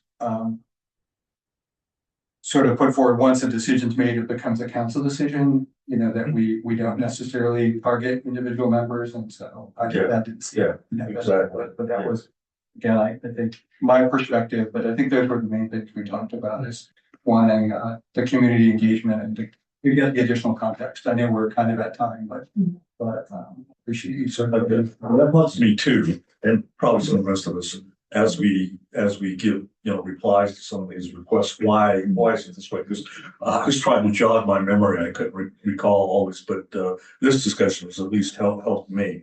And again, Lauren, any thoughts from you? No, I think when we talked about it before, I'm kind of in the same spot. I don't think any of us have anything to hide on it, so I think it's just the cautionary approach that we've taken meets the expectations of what they're looking for and what the flyers around the city have been intended to also do. So maybe there's some education we have to do there with those said individuals, but I don't see a reason for us to have to adjust what we've already aligned on nearly a month ago. I know we're a little over time. Apologies. So I'll call the council of the whole to a close at 7:02 p.m. Given we're a little running over. I'll come back at like 7:05. Yeah, Maybe. 7:05.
Where did that time go? That's crazy. Yeah, That didn't feel right. Okay. I'll call to order. Are you ready, Kelsey? Sorry. Okay. I'll call to order the city council meeting at 7:08. Could you please rise to the flag? I pledge allegiance to the flag of the United States of America and to the republic for which it stands, one nation, under God, indivisible, with liberty and justice for all. Thank you. Clerk, could you please take the roll? Yes. Mayor McHenry. Here. Mayor Pro Tem Mercer. Here. Councilmember Olin. Here. Councilmember Schaefer. Here. Councilmember Kozlowski. Here. Councilmember Supple. Councilmember Wiggins. Here. Councilmember Hernandez. Okay, we have a quorum. Thank you. Under additions and corrections to the agenda, we are removing Agenda Bill 26-34 Memorandum of Understanding for Community Garden Lease from the consent agenda tonight. Are there any other additions or corrections?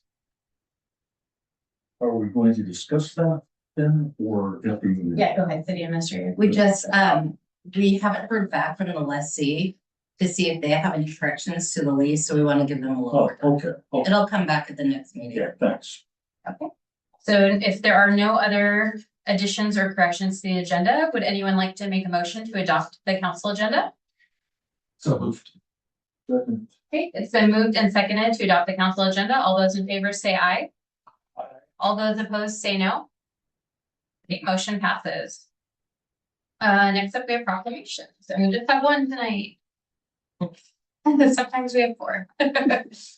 Okay, so our proclamation tonight is Public Service Recognition Week. Whereas public service is a noble calling that supports the foundation of a vibrant, resilient, and inclusive community, and whereas the city of Duval is strengthened daily by the dedication, professionalism, and integrity of its public servants, those who work diligently behind the scenes and on the front lines to serve our residents, and whereas these individuals include city staff, public safety personnel, educators, public works staff, librarians, administrators, and many others who dedicate their time and talents to enhancing the quality of life for everyone. And whereas public servants demonstrate unwavering commitment to transparency, accountability, and service, ensuring our community's needs are met with compassion, efficiency, and care. And whereas their efforts often go unseen, but are essential to the daily operations of our city, from maintaining safe infrastructure and delivering vital services to fostering civic engagement and preserving the public trust. And whereas Public Service Recognition Week offers a chance to honor and celebrate the contributions of those who pursue careers in service to others and to motivate future generations to follow their example.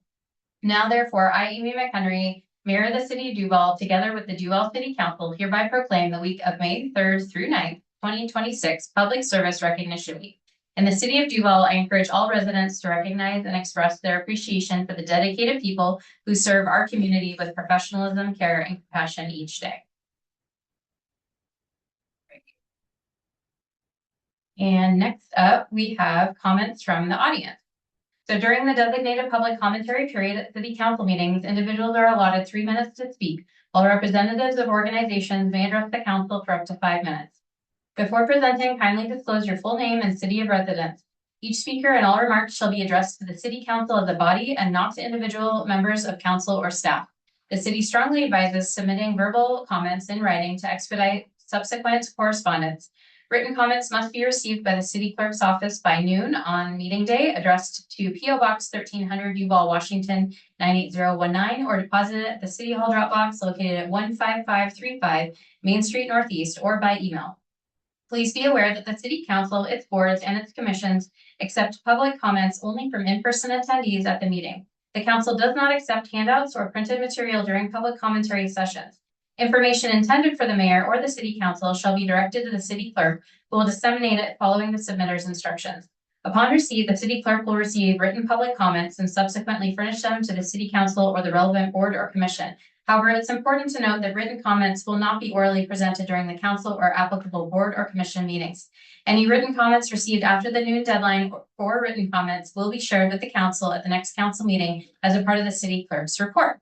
And we had a couple people sign in, so I just want to check. Lori Baldwin, did you want to do public commentary tonight? No, I'm good. No, you're good. The name learn. Okay, and is it Eric? Eric. Yeah, are you also just sitting and learning, or did you have public comment tonight?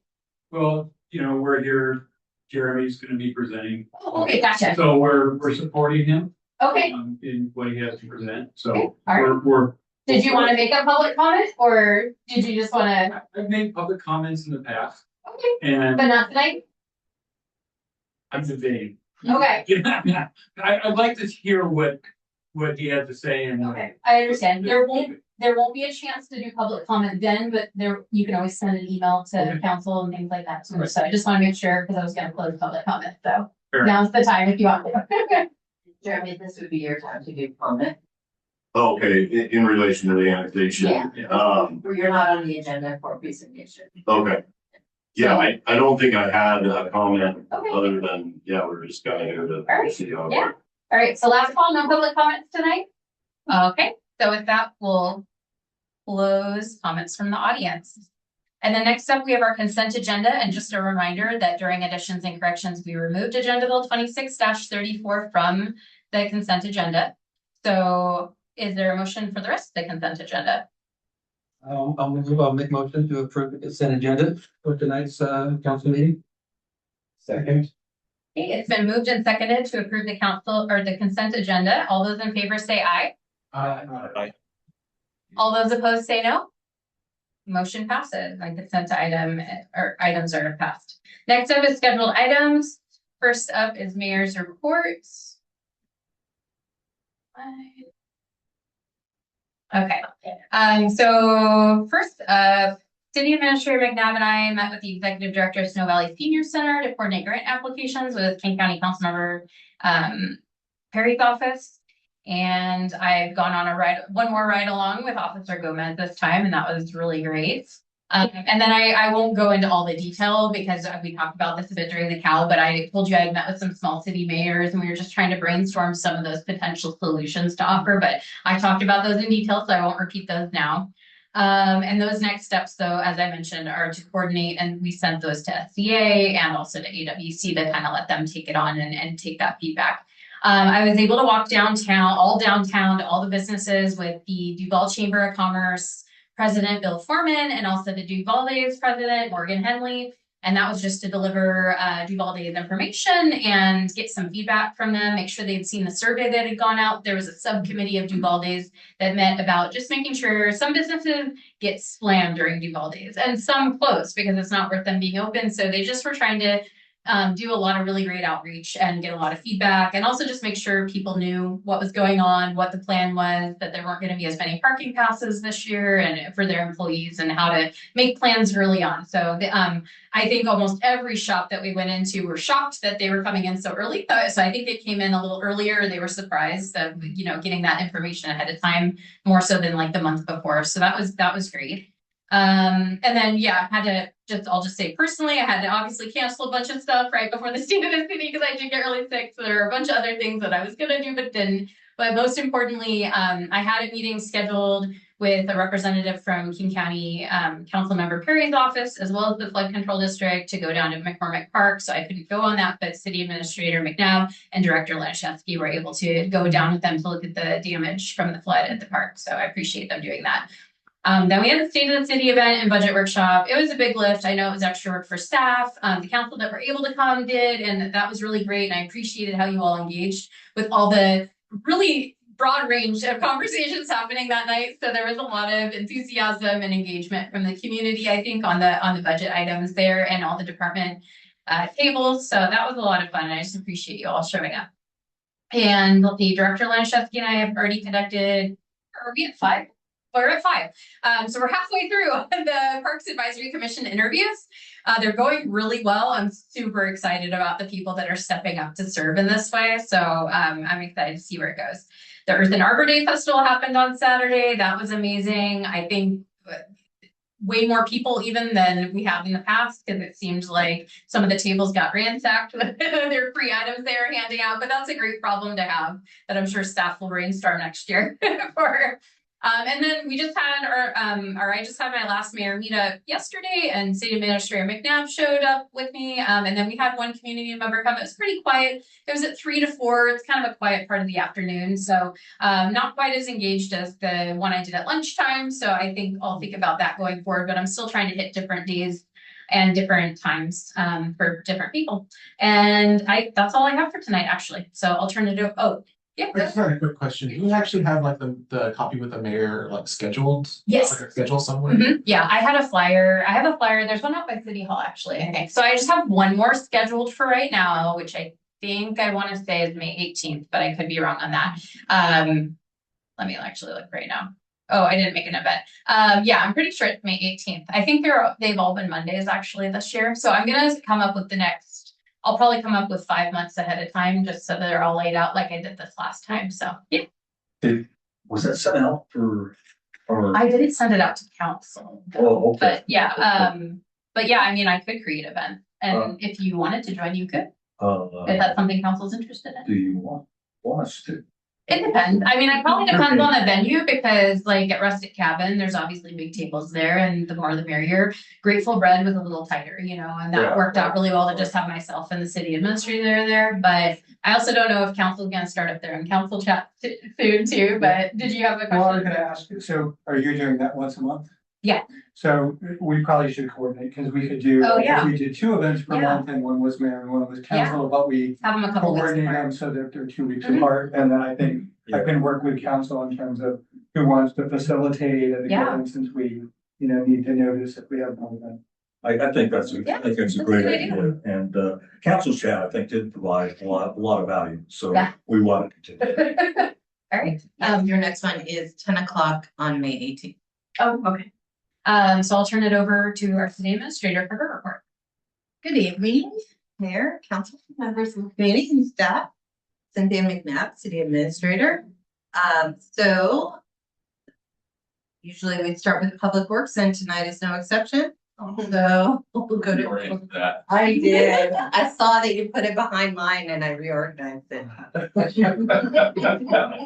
evening, everyone. Cleveland Trustee Public Works. Let's see. MOC, so the Maintenance and Operations Center, we are calling it MOC for short. Pre-design finding meeting is tomorrow, so that will be very exciting to meet with our consultant team and the staff who gave the input into operational needs, considerations, and functionality. We also have a meeting tomorrow. It's been a busy week already. Tomorrow's no exception. We're meeting with the design team for the 150th sidewalk improvement project. That's moving along quite well. Met with the electrical engineer today for Big Rock Park and its phase 2 expansion. Brew Road plans, 100% received, so that's for the old pipe in Brew Road between 3rd Avenue and about 3rd Place. So it's like 800 feet of pipe. So that will be going to bid this summer. Let's see, working on the facilities policy, which was, I think, a written report in this packet. We did have a few comments. We didn't really have any exception to those comments. We'll work those in. We're not here tonight to approve it, but figured those were fairly simple enough to add.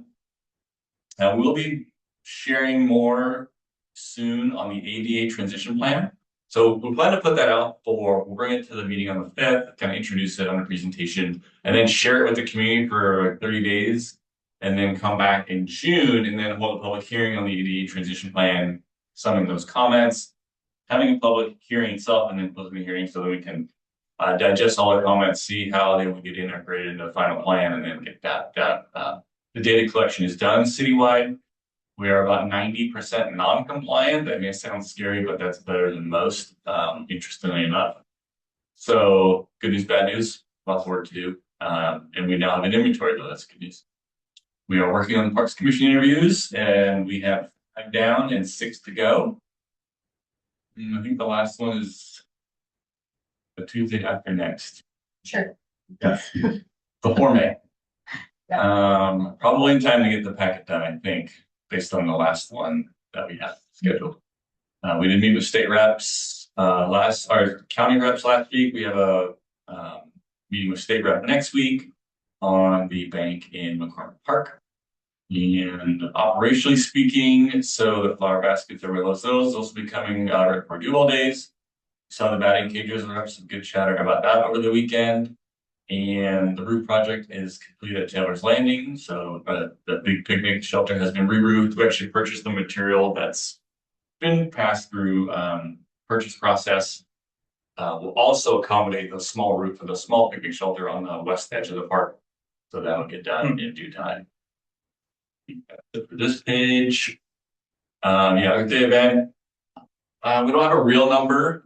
Waste Management is in there because they actually quantify every distinct interaction. They had 120.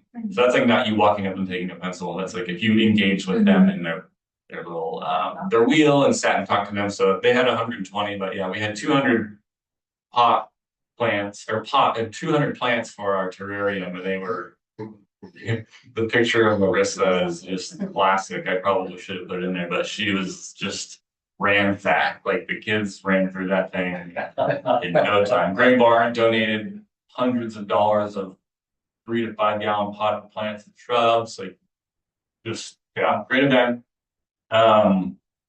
We spend $1,500. We spend a little more for banners. We have the 3 new banners spots in town. So we have new small banners that are changeable year to year.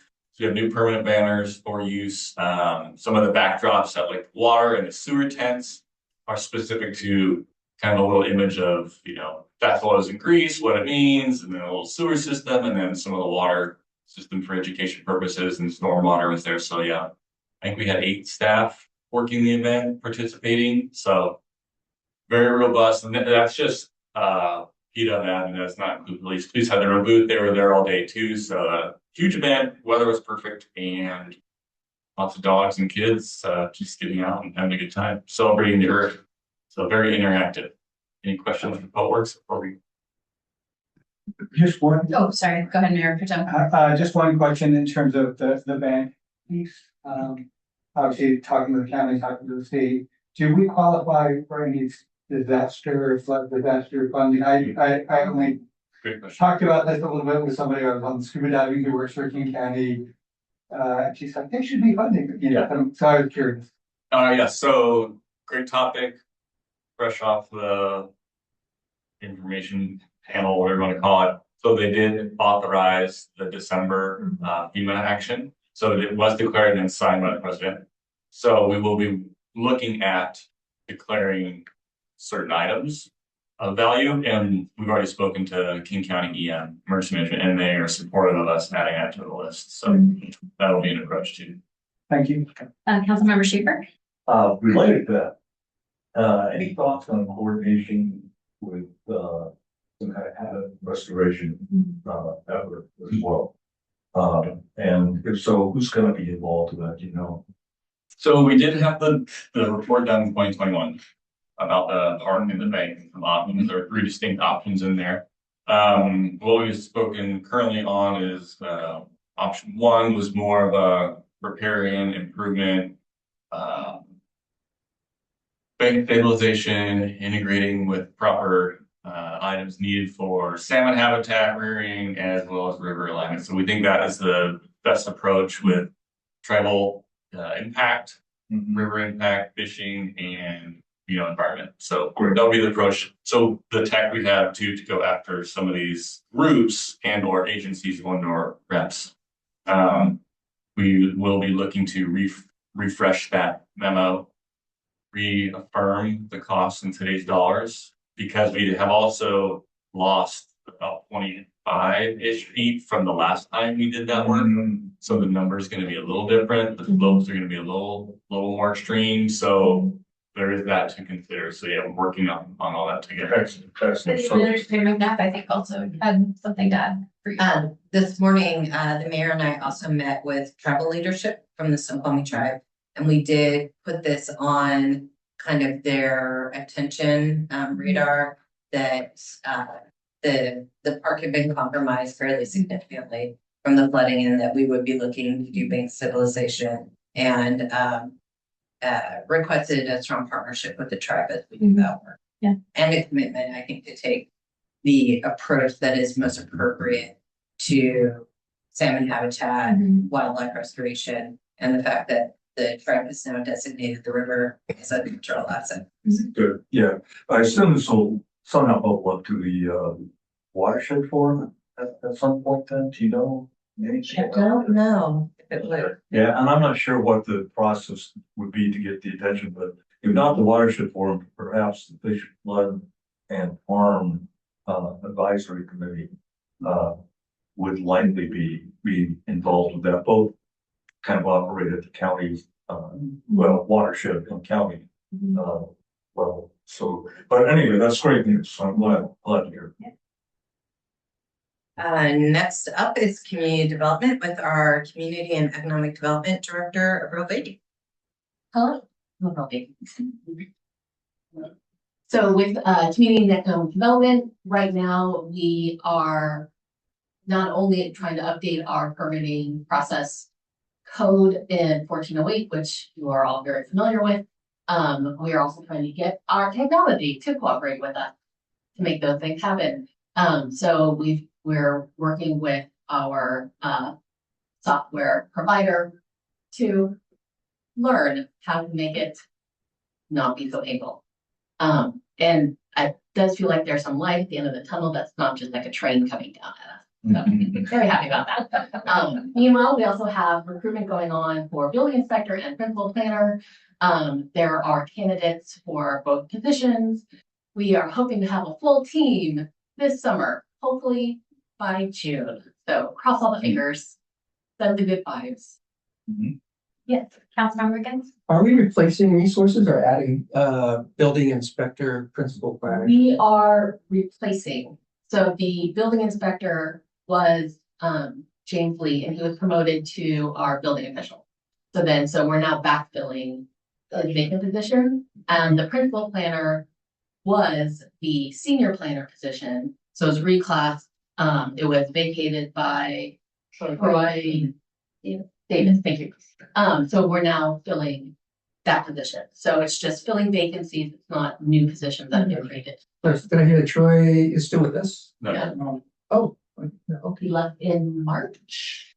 No, Yes. yes. Oh. That's not, okay. not like February, but March. Councilmember Schaefer? Yeah, I'm sure you've gotten feedback from other folks related to this, but talking to business owners here, I've consistently heard how difficult our permitting process is. So I know you're aware of that, keeping that in mind, but I just wanted to, I guess, confirm in my thoughts how important that is with not only existing business owners, but new business owners. Right. Will simplify that process. Right. Well, and it's not just simplifying the process. A lot of it is an educational component. A lot of people, most people don't know what they don't know. Yeah. And especially the charm of Duval is all of the local businesses, right? It's not full of chains where they've got corporate to do all the heavy lifting for them.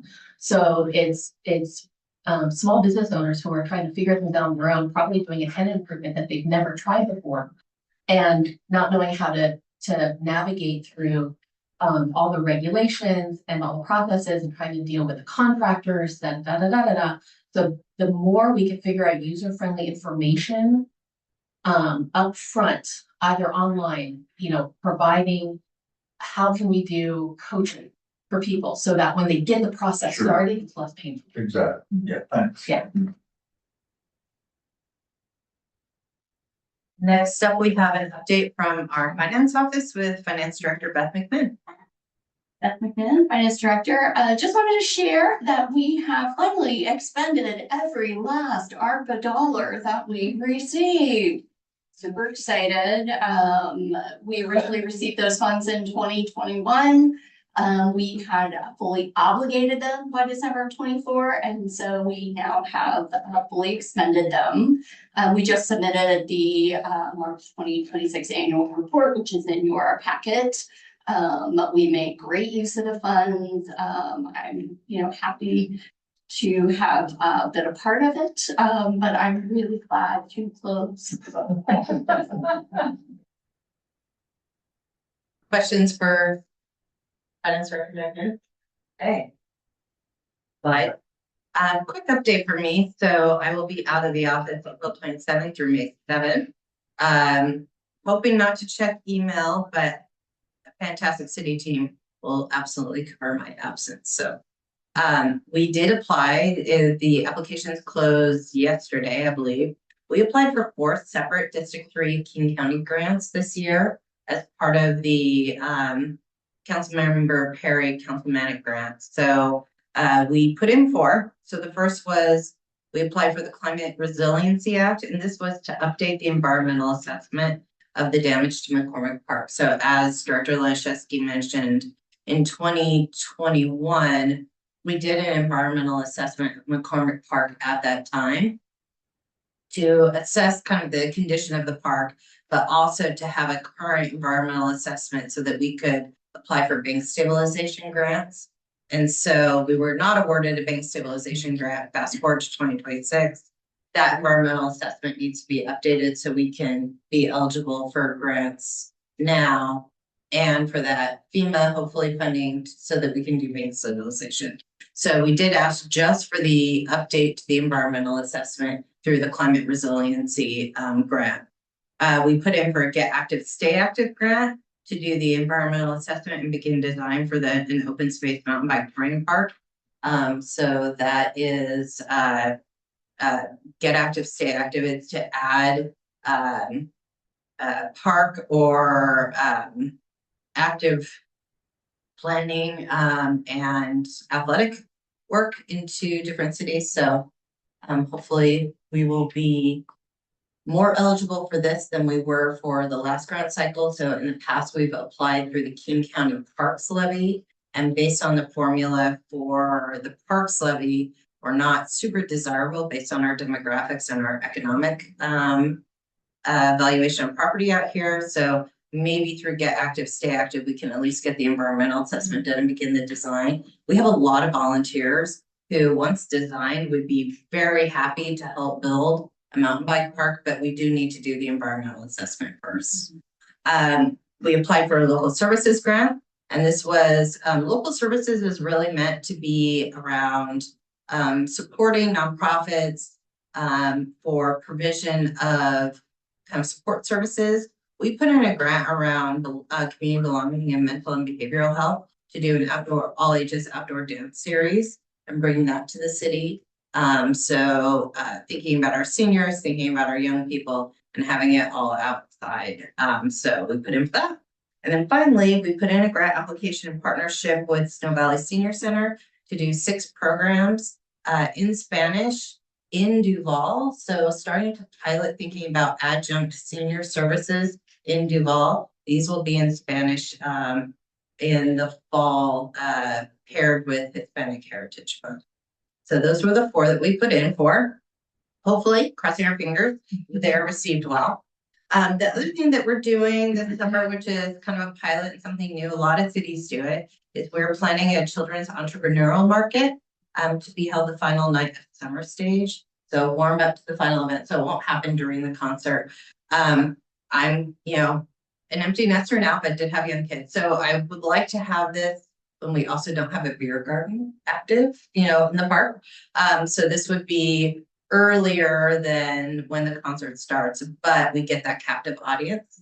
We're going to start advertising it early so children have the entire summer to work on a stock and do an entrepreneurial market this summer. So pretty excited about that. Rita and I've been thinking about it for the last couple of years, and I think we found kind of maybe found the right spot for it this year. And then not final slide.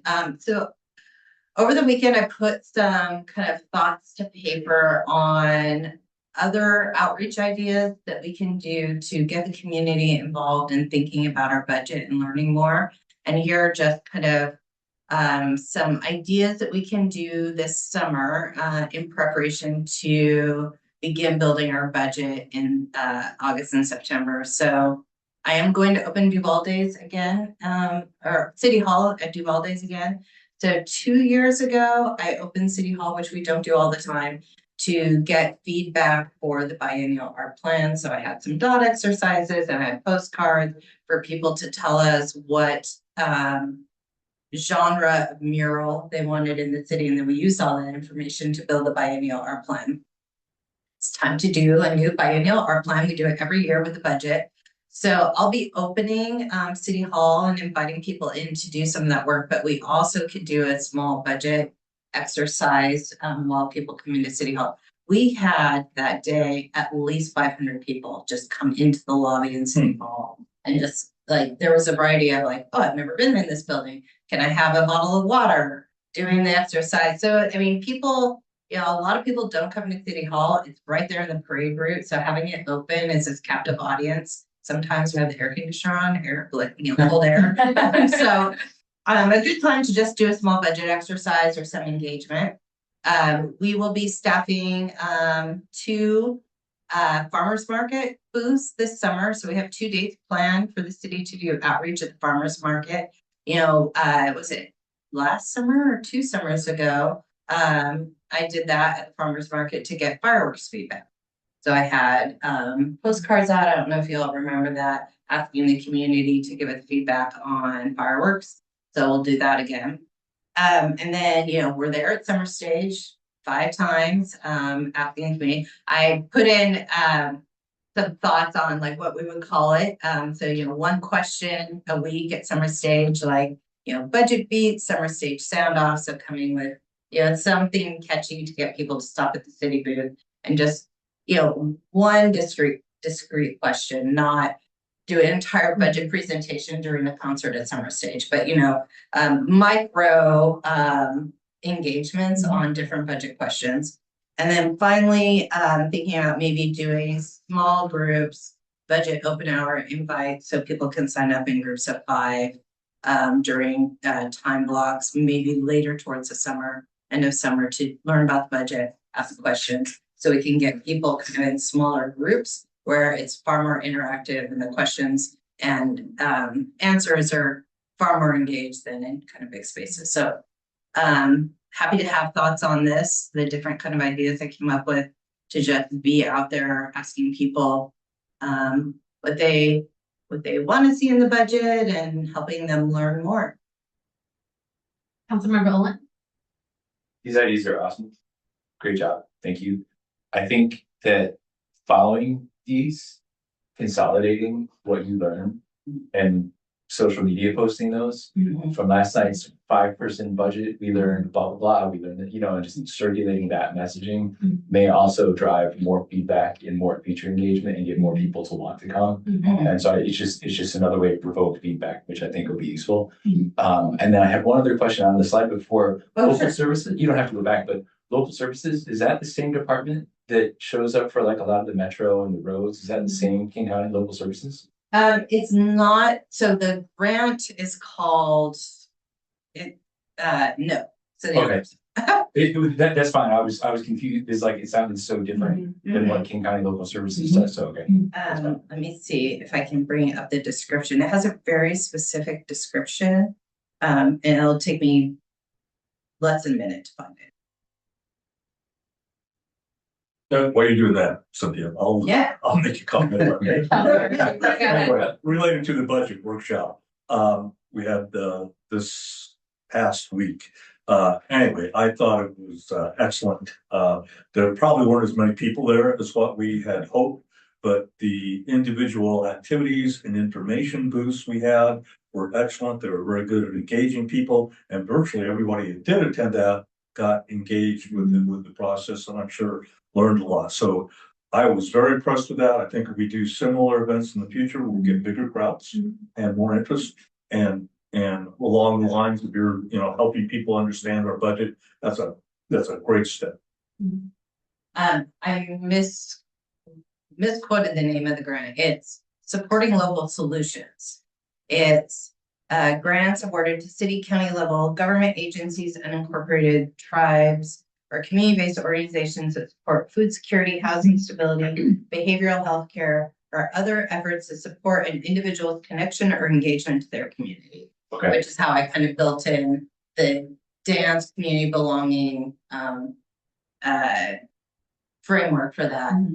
We have heard a lot from different groups in the city, Rita and I at different events, that trying to build our offerings around families and inviting more people in at a younger age brings the parents, brings the grandparents, which is why with Summer Stage programming, for instance, we've really tried to think about the tween first and then build from there, because the tween at a concert brings their parents, brings their grandparents, brings their younger sibling, and making sure that we're offering something that an entire family can enjoy has been kind of our focus in the last 2 years. Councilmember Hernandez. I just want to say thank you for opening up Duval Days, City Hall and Duval Days. I was there 2 years ago when they first did that, and while the commissioners on the Cultural Commission, which I was chairing at the time, had their own ideas for art, it was massively driven by the data we got, and we got a ton of data. And it's led to the projects that you're seeing all over town now. And I'm so glad we're doing that again, because it was great.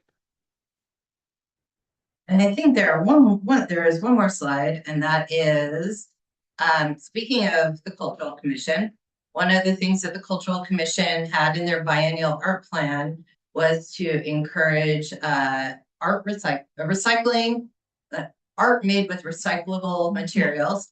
And so we had a competition at Earth and Arbor Day. We had some submissions. And so here is art made with recyclable material on the left. And then a reminder that Saturday is our rescheduled Holy event, and we're really excited.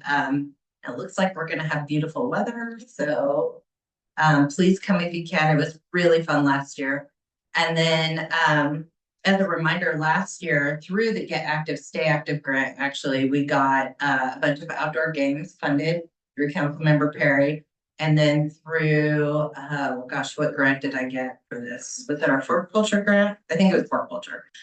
We were able to purchase movie equipment. And so this year we'll be able to bring a whole summer programming with movie and games in the park.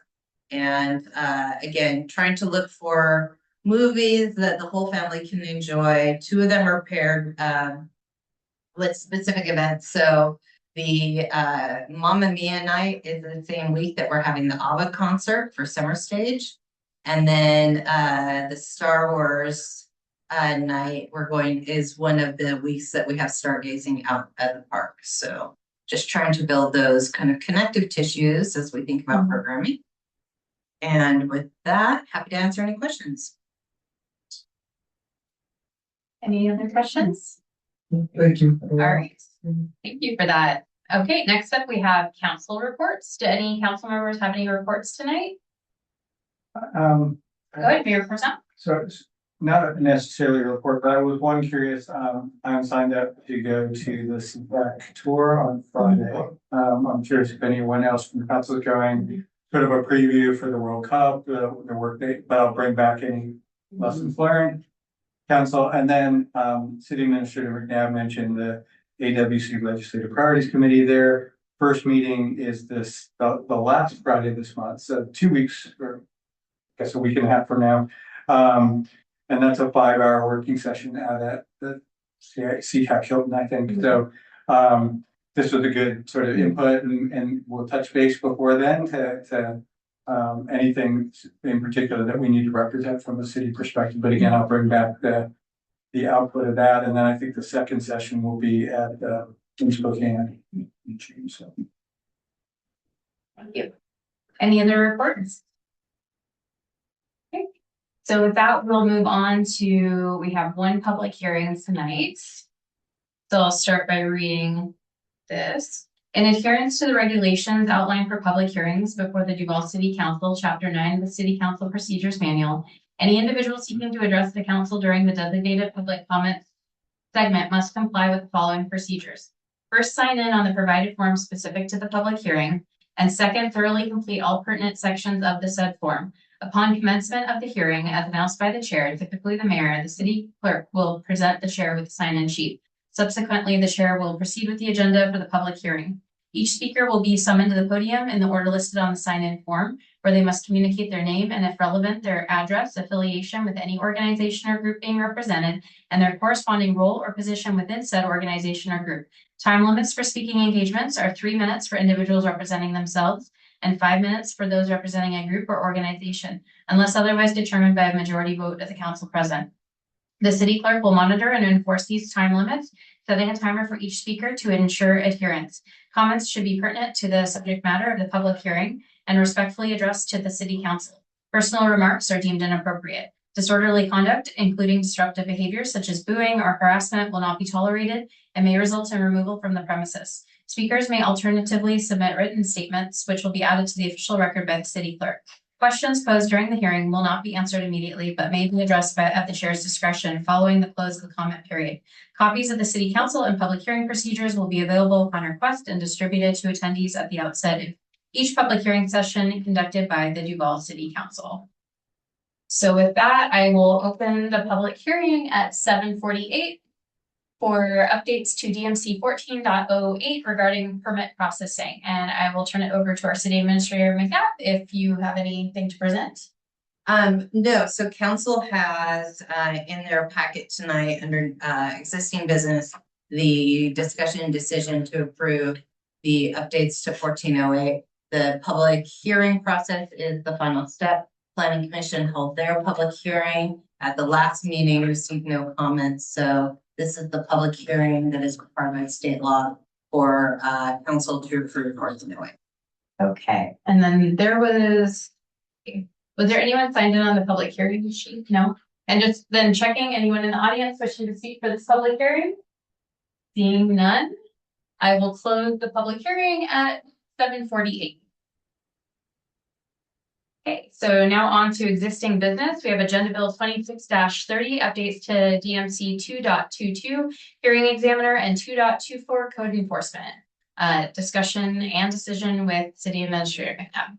Good evening. So this is the third such opportunity at council to approve Agenda Bill 2630, which updates the 2.22 in the Duval Municipal Code relating to the hearing examiner rules for the hearing examiner to hear code enforcement cases, and then 2.24, which is a revision of our code enforcement provisions with the goal of making code enforcement easier to understand on both the city side as well as those who may find themselves in a code enforcement situation. This project, as presented to council, was also paired with new visual tools as well as new programming in OpenGov to make code enforcement more seamless and more easily understood by the public. And so tonight, we don't have any additional information and are hoping to finalize adoption of these two code changes. Okay, does anyone want to make a motion before we move for discussion? Councilmember Old. I move to approve Agenda Bill 2630, repealing and replacing Chapter 2.22, hearing examiner, and Chapter 2.24, code enforcement of the Duval Municipal Code. Second. Okay, it's been moved and seconded. Is there any discussion? Or questions? Okay, it's been moved and seconded to approve Agenda Bill 26-30, repealing and replacing Chapter 2.22, hearing examiner, and Chapter 2.24, code enforcement of the Duval Municipal Code. If there's no additional discussion, all those in favor say aye. Aye. All those opposed say no. Motion passes. Next up, we have Agenda Bill 26-35, updates to DMC 14.08, permit processing, again with City Administrator McNabb. Good evening. Oh, sorry, point of order, point of clarification. Because this is an ordinance, we need to do a roll call vote. It's an agenda bill, but it's an ordinance versus a resolution. That's a good question. Let's take a roll call. Just Just to to be make safe. sure. So going back to the previous one. Sorry about that. No, that's okay. I want to make sure better to be safe than sorry. Oh, I see Oscar appeared. Great. Whenever there's a legal question. I heard earlier a reference to somebody saying that a roll call vote is required for an ordinance, and I don't believe that's a requirement in state law, and I don't believe that there is a provision in the council procedures that requires that, which is why we have voted on ordinance in the past by voice vote, and I've never said anything. So, Okay, thank you, Mr. Ray. no problem. Okay, thank you for clarifying though. I always want to encourage points of order if there's questions, because I'd much rather be safe than sorry. Okay, so I'll turn it back over to you again. Okay. Thank you. No additional presentation on Agenda Bill 2635, updates to the Duval Municipal Code, Section 1408. As referenced in previous presentations to council, this has been a long-awaited code revision. It gets us one step closer to managing our appeal of our comprehensive plan. It is a much improved product than our original Duval Municipal Code, and we are looking for approval tonight for these code revisions. Okay, is there, Councilmember Schaefer? I can go ahead and make the Okay. motion. Okay, I move to approve and adopt the proposed repeal and replacement of DMC chapter 14.08 permit processing and associated code amendments to DMC titles 2, 9, and 14 under ordinance 1352. Seconded. Okay, it's been moved and seconded. Is there any discussion? Okay, it's been moved and seconded to approve and adopt the proposed repeal and replacement of DMC chapter 14.08 permit processing and associated code amendments to DMC titles 2, 9, and 14 under ordinance 1352. If there's no other discussion, all those in favor say aye. Aye. All those, oh, sorry, all those opposed say no. All right, motion passes. Our last item of existing business is Agenda Bill 26-36, petition for annexation, and I will turn it over to our city administrator. Thank you. So in your agenda packet, you have Agenda Bill 2636 that describes the process for the notice of intention under the direct petition method for annexation of the North Urban Growth Area. So in the executive summary, I've laid out the RCW requirements as well as the timing. The purpose of this public meeting tonight, pursuant to the RCW requirements, is to decide three things. The first is whether the city will accept, reject, or geographically modify the proposed annexation area. Second, whether the city will require the simultaneous adoption of a proposed zoning regulation if such a proposal has been prepared and filed as provided in RCW 35A.14.33 or 330 and RCW 35A.14.340. And then third, whether the city will require the assumption of any or all portion of existing city indebtedness by the area to be annexed. As staff reviewed the proposed urban growth area in our comprehensive plan, looked at the different zoning requirements throughout the area. We have proposed, we've made 3 staff recommendations, and I will go ahead and review those, and then I'll be happy to answer any questions. The first staff recommendation is that City Council accepts the 10% notice of intention petition for the North Urban Growth Area and authorize the circulation of a 60% direct petition for annexation of the 87 acres in the urban growth area with the following conditions. So at the time of the direct petition for annexation, at the 60%, we would hope to see the following information and studies: a critical area study, an updated survey of the area, a fiscal impact analysis, an infrastructure review, which would include transportation impacts, and an archaeology and cultural resources study. Secondly, with regard to the second thing that City Council needs to decide this evening, oh my goodness, I lost my page. Oh no. Oh, thank you. Let's see.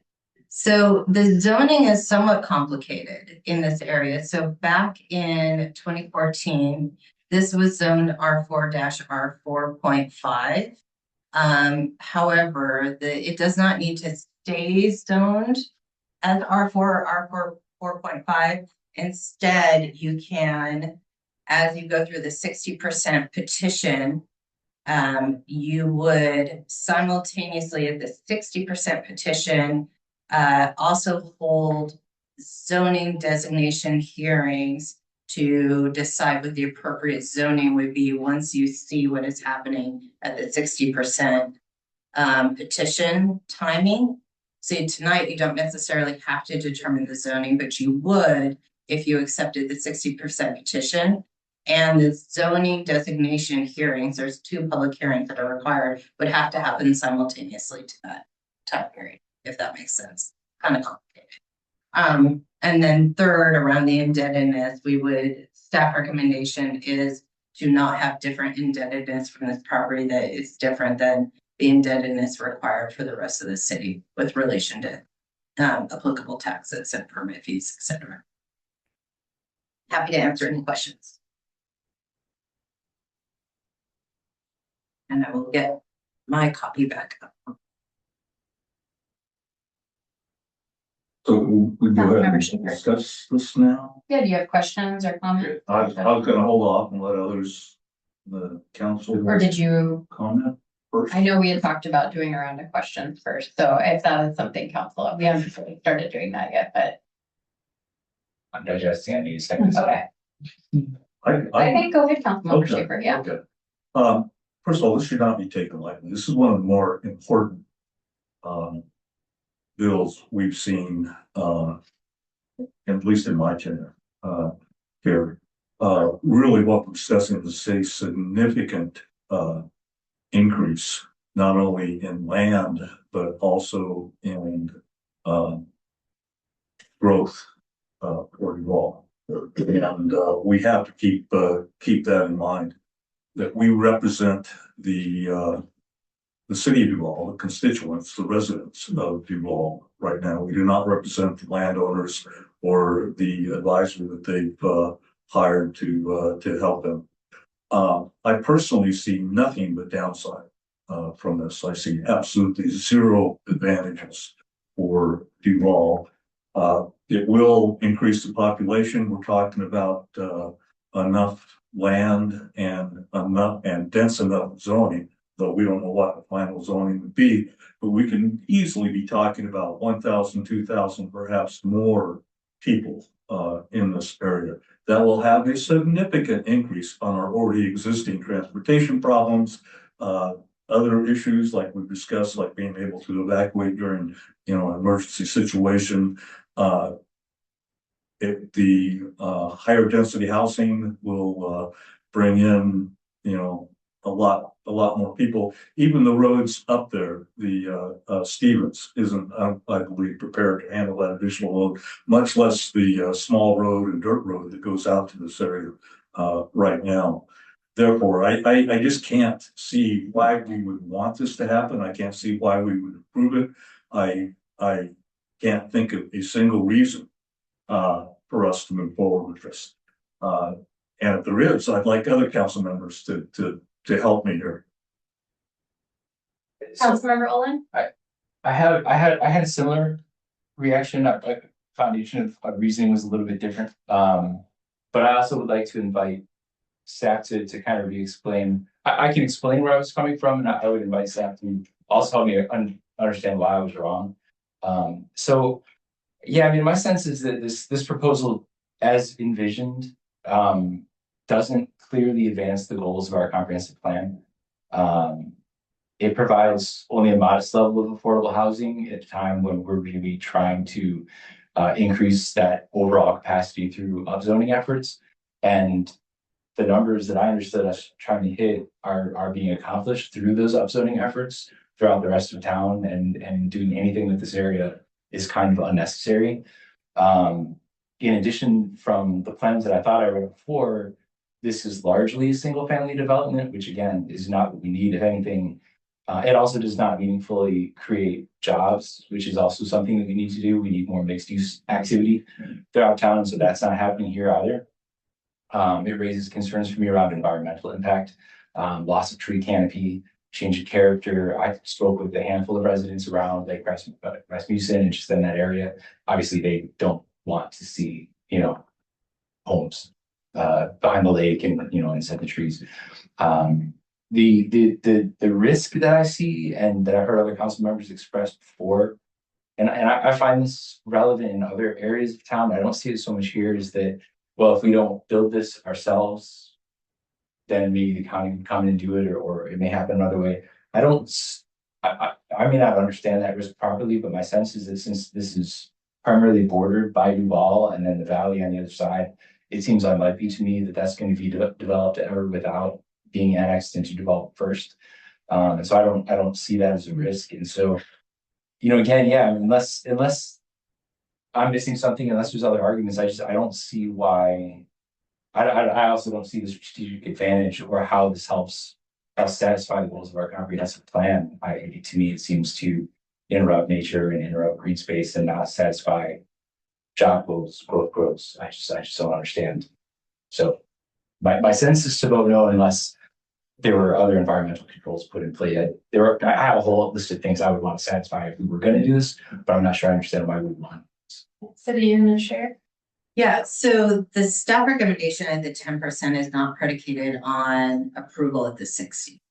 So at the 10%, this is an opportunity for those community owners to express an interest in this, and for the city and council and mayor to learn more about the project, the environmental impacts, the transportation analysis. At the 10%, you don't know enough to make an informed decision.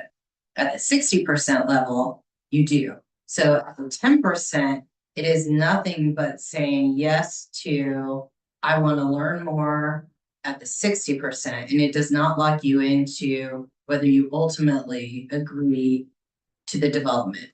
The other two things you do have to decide tonight, though, even at the 10%, is whether or not tonight you want to set the zoning, and tonight whether you want to differentiate, should at the 60% be successful, a different indebtedness rate for this UGA area.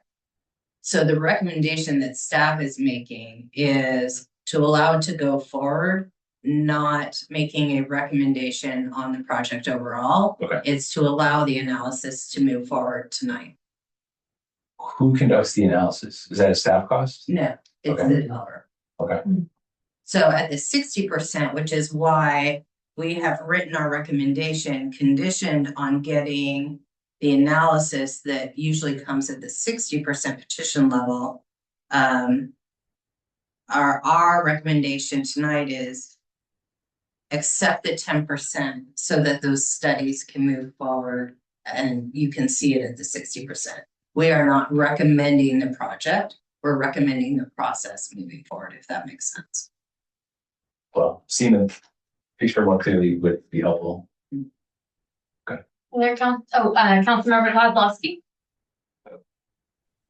Yeah, thank you for explaining that. That was my understanding on this as well. So I was kind of going to reiterate on that, but I don't see a reason why we would block something if it's going to give us more information and we still have full decision rights down the line.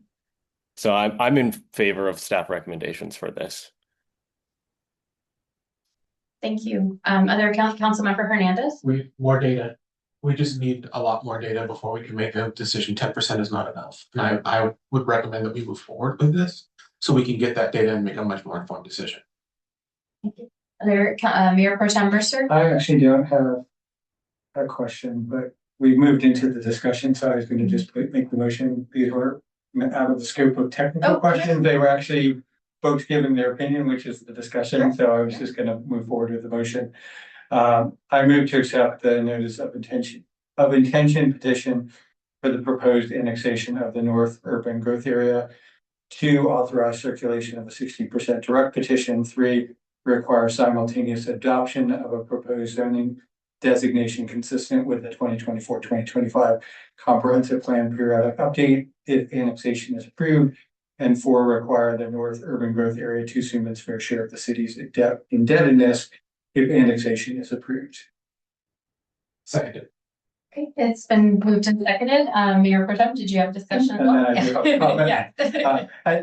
And so I think I was going the same direction that I heard Councilmember Hernandez and Kozlowski is at this point, there's no commitment from council to approve the project, and all the things that the city administrator called out in terms of the feasibility, the fiscal impact study on the city.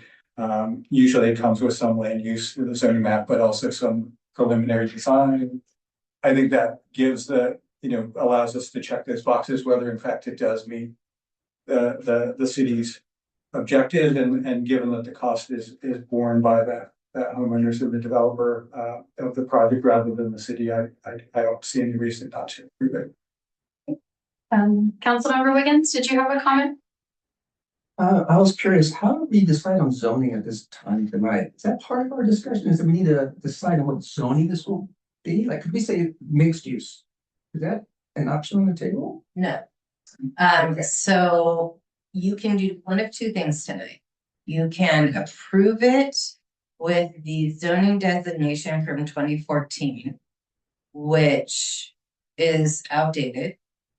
Or you can require at the 60% petition timeframe, because you have 2 required public hearings at 60%. You will also at the same time simultaneously decide zoning of the area. Once you reach the decision point at the 60%, you cannot decide today, I'm gonna zone it mixed use. Not allowed to do that. The zoning changes require a fairly extensive public process of at least 2 hearings. So you would do that at the same time as you would be making your decisions at the 60% petition. And as read, that's the motion on the table, correct? As That read. indicates, yeah. Mhm. But council could decide tonight to adopt the 2014 pre-zoning of R4-R4.5. That is a decision that council can make tonight, or you can put all of it later. Councilmember Schaefer? More data isn't gonna change the fact that this will have a significant increase in Duval's population. I mean, we can, ask for more data. The landowners can invest in that if they so choose, but the reality is it's not gonna change the fact that we're talking about 1,000, 2,000, possibly more people added to Duval, and all of the transportation issues, et cetera, that this brings up with us. So the critical area study, updated survey, fiscal impact, et cetera, I'm sure that'll have a lot of good data in it, but it's not gonna change that fact. And furthermore, just to remind us all, we do pride ourselves as a small town. Our constituents in numerous surveys and other feedback means have told us they are very concerned about Duval's growth. If we pass this tonight, that's gonna, relate to action in the future, but it's not gonna change any of the things I just said. So do we want to pass it tonight and allow yet more effort and cost to be spent on this? Or do we want to just bring an end to it? That's a decision we have to make now. Other council members for their discussion? Councilmember Wiggins? This is I agree with Councilman Chair. This is a big decision, and I really want to make sure I have all the information in front of me. This doesn't happen very often, annexation, correct? The last time was in 2013. Did I read that correctly in here? I don't remember the exact, Not, well, to be clear, there's been municipal annexations when we annex property for city uses, right? So the ball field pieces we purchased last year and 2 years prior, those have been annexed to the city, right? That's under park development and or operations. So technically we have that annexation, but a municipal annexation is a different process than a private property annexation. Okay. And on the spot, no, there have been prior attempts also of annexation of different growth areas. Well, where I was going with this is that if we did do it at the municipality level, similar to what's being requested here, if there was some sort of retrospective we could do to see last time we did this, what were some of the wins and what were some of the pros and cons of what came out of that annexation? Like, was there any places where we misstepped, where we could do it again, we would? No, I was wondering if we just have some lessons learned that we can fall back on. I know it increases population, I know it's gonna increase traffic, but I'm hearing staff recommend that we move forward. I'm trying to digest why staff is saying we should move forward, but I trust staff. I know staff is smarter than me on this. I want to say that. So again, staff's perspective is that, so I guess, let me say a few things. First is, by RCW, there's a 60-day deadline to make this decision, and tonight is the night that you have to make this decision. So there is a window for decision making. Staff is not recommending the project. The recommendation from staff tonight is that council consider it at the 10% so that you can learn more about the project. It is a very different project than the last attempt at annexation of this area. It's, this is a project that brings in, well, not, a full 100% affordable, does bring in some affordable housing. But I think, learning more about the project, learning more about the impacts would be helpful. We do have the old information that we got last time. There was an attempt to annex this area that we can provide to council. It's quite dated now. It's at least a decade old. But staff's recommendation is not to do the project and take that decision-making away from council. We're not opining on that decision. We're opining on, does it warrant you to learn more? And also, does it warrant you to hear from the landowners in this area, whether they even want to go through an annexation? We don't know that yet either. Councilmember. So the last, yeah, go the ahead. last annexation was both the northeast, we call it, which is where both the north of the high school, where you have North Hill, and then it's about 2006, 2007 for the South UGA also, which is where the Toll Brothers area is off the cross. That's last time. Councilmember, was it Olin had your hand up? Yeah, Okay. can you help me understand the 60% petition process? I mean, is somebody knocking on doors and asking all the residents that are within this area what their opinion is of it, or how does that work? Yes, and so what we have to do is file with King County. King County will then certify like all the landowners in the area, develop a process for documenting whether the landowners in the area want to go through with it. So we work with the assessor's office and the developer, so the assessor's office, to decide interest at the 60%. And so then they have to file signatures and other documentation to denote that people want to go through the annexation process and which ones don't. And those are 60% of the people bordering The own property within the annexation, because the own property within it. yeah, so How many northeast- properties are actually within that area right now? 13. 13. So 7 people say yes, then you're at your 60%. So I mean, that's a very minimal. Okay. And it can change the way the project looks. Certain property owners are not interested. That's a part of the whole process, is like they really don't know until they've done that process as well what the final project proposed would be, because they don't know who all would want to kind of buy into that and participate. But so if you have one that's, a holdout and it's the center property. It's totally changed the shape. Different than like the outhouse, yeah. Other discussion Councilmember Kozlowski. Thank you, clerk. Yeah, the only thing I would call is I know I have a few points actually. I think the benefit of going to the 60% is it gives the community more time to see what this looks like and also get their feedback to come in.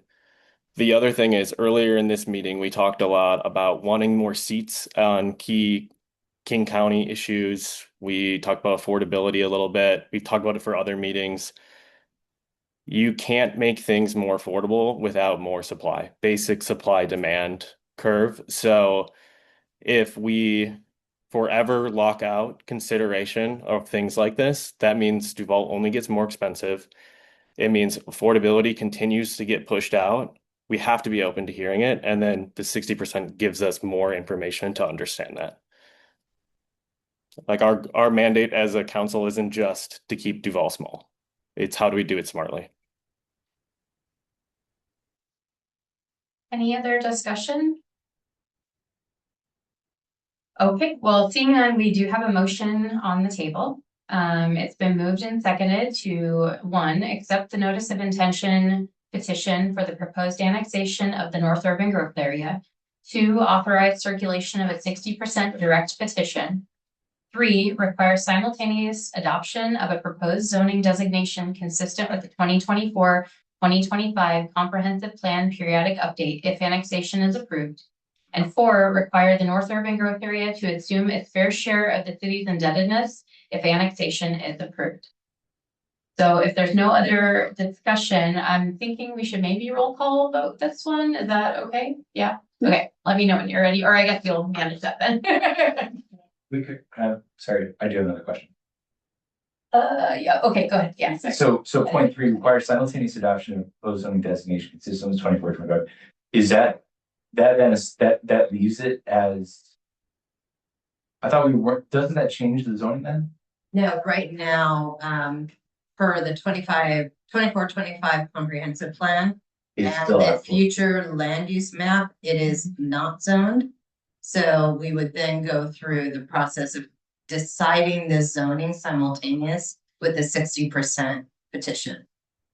So this is pushing that decision Yeah, back okay. to that point. I just want to make sure I Yeah. didn't, okay. Yeah, this is not adopting the zoning of the 2014. Is that what your question was? And it's also not adopting a new one now. Right, That's yeah. more I was worried about. Yeah, it's determining through a zoning process that matches the decision at the 60%. Those two will happen simultaneously so that they can be decided together. Got it.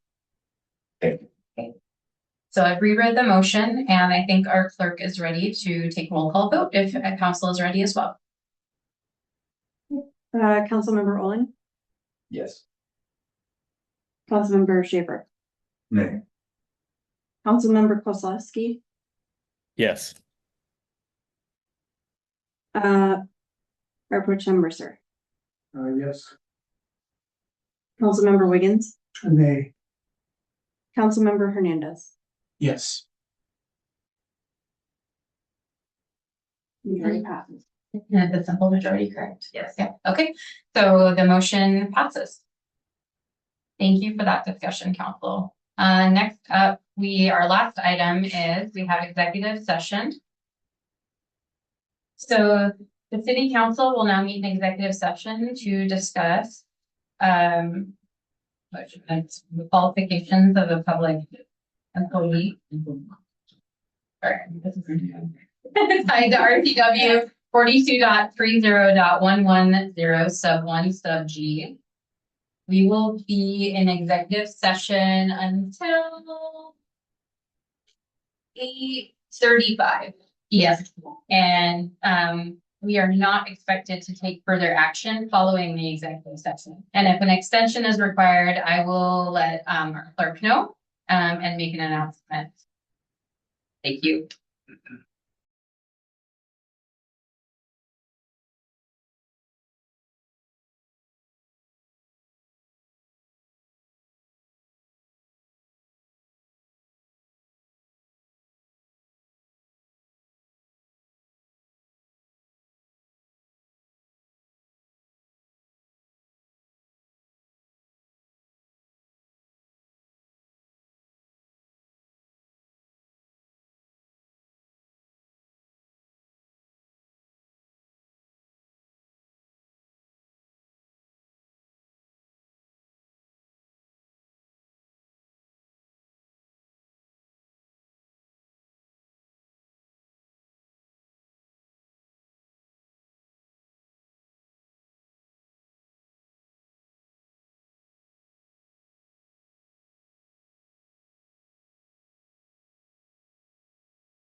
The council is extending the executive session for a period of 10 minutes until 8:45.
The council is, the council is extending the executive session for a period of 10 minutes until 8:55.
council is extending the executive session for a period of 3 minutes until 8:58.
The council has returned from executive session at 9:02 p.m. There is no further business, so we are adjourned.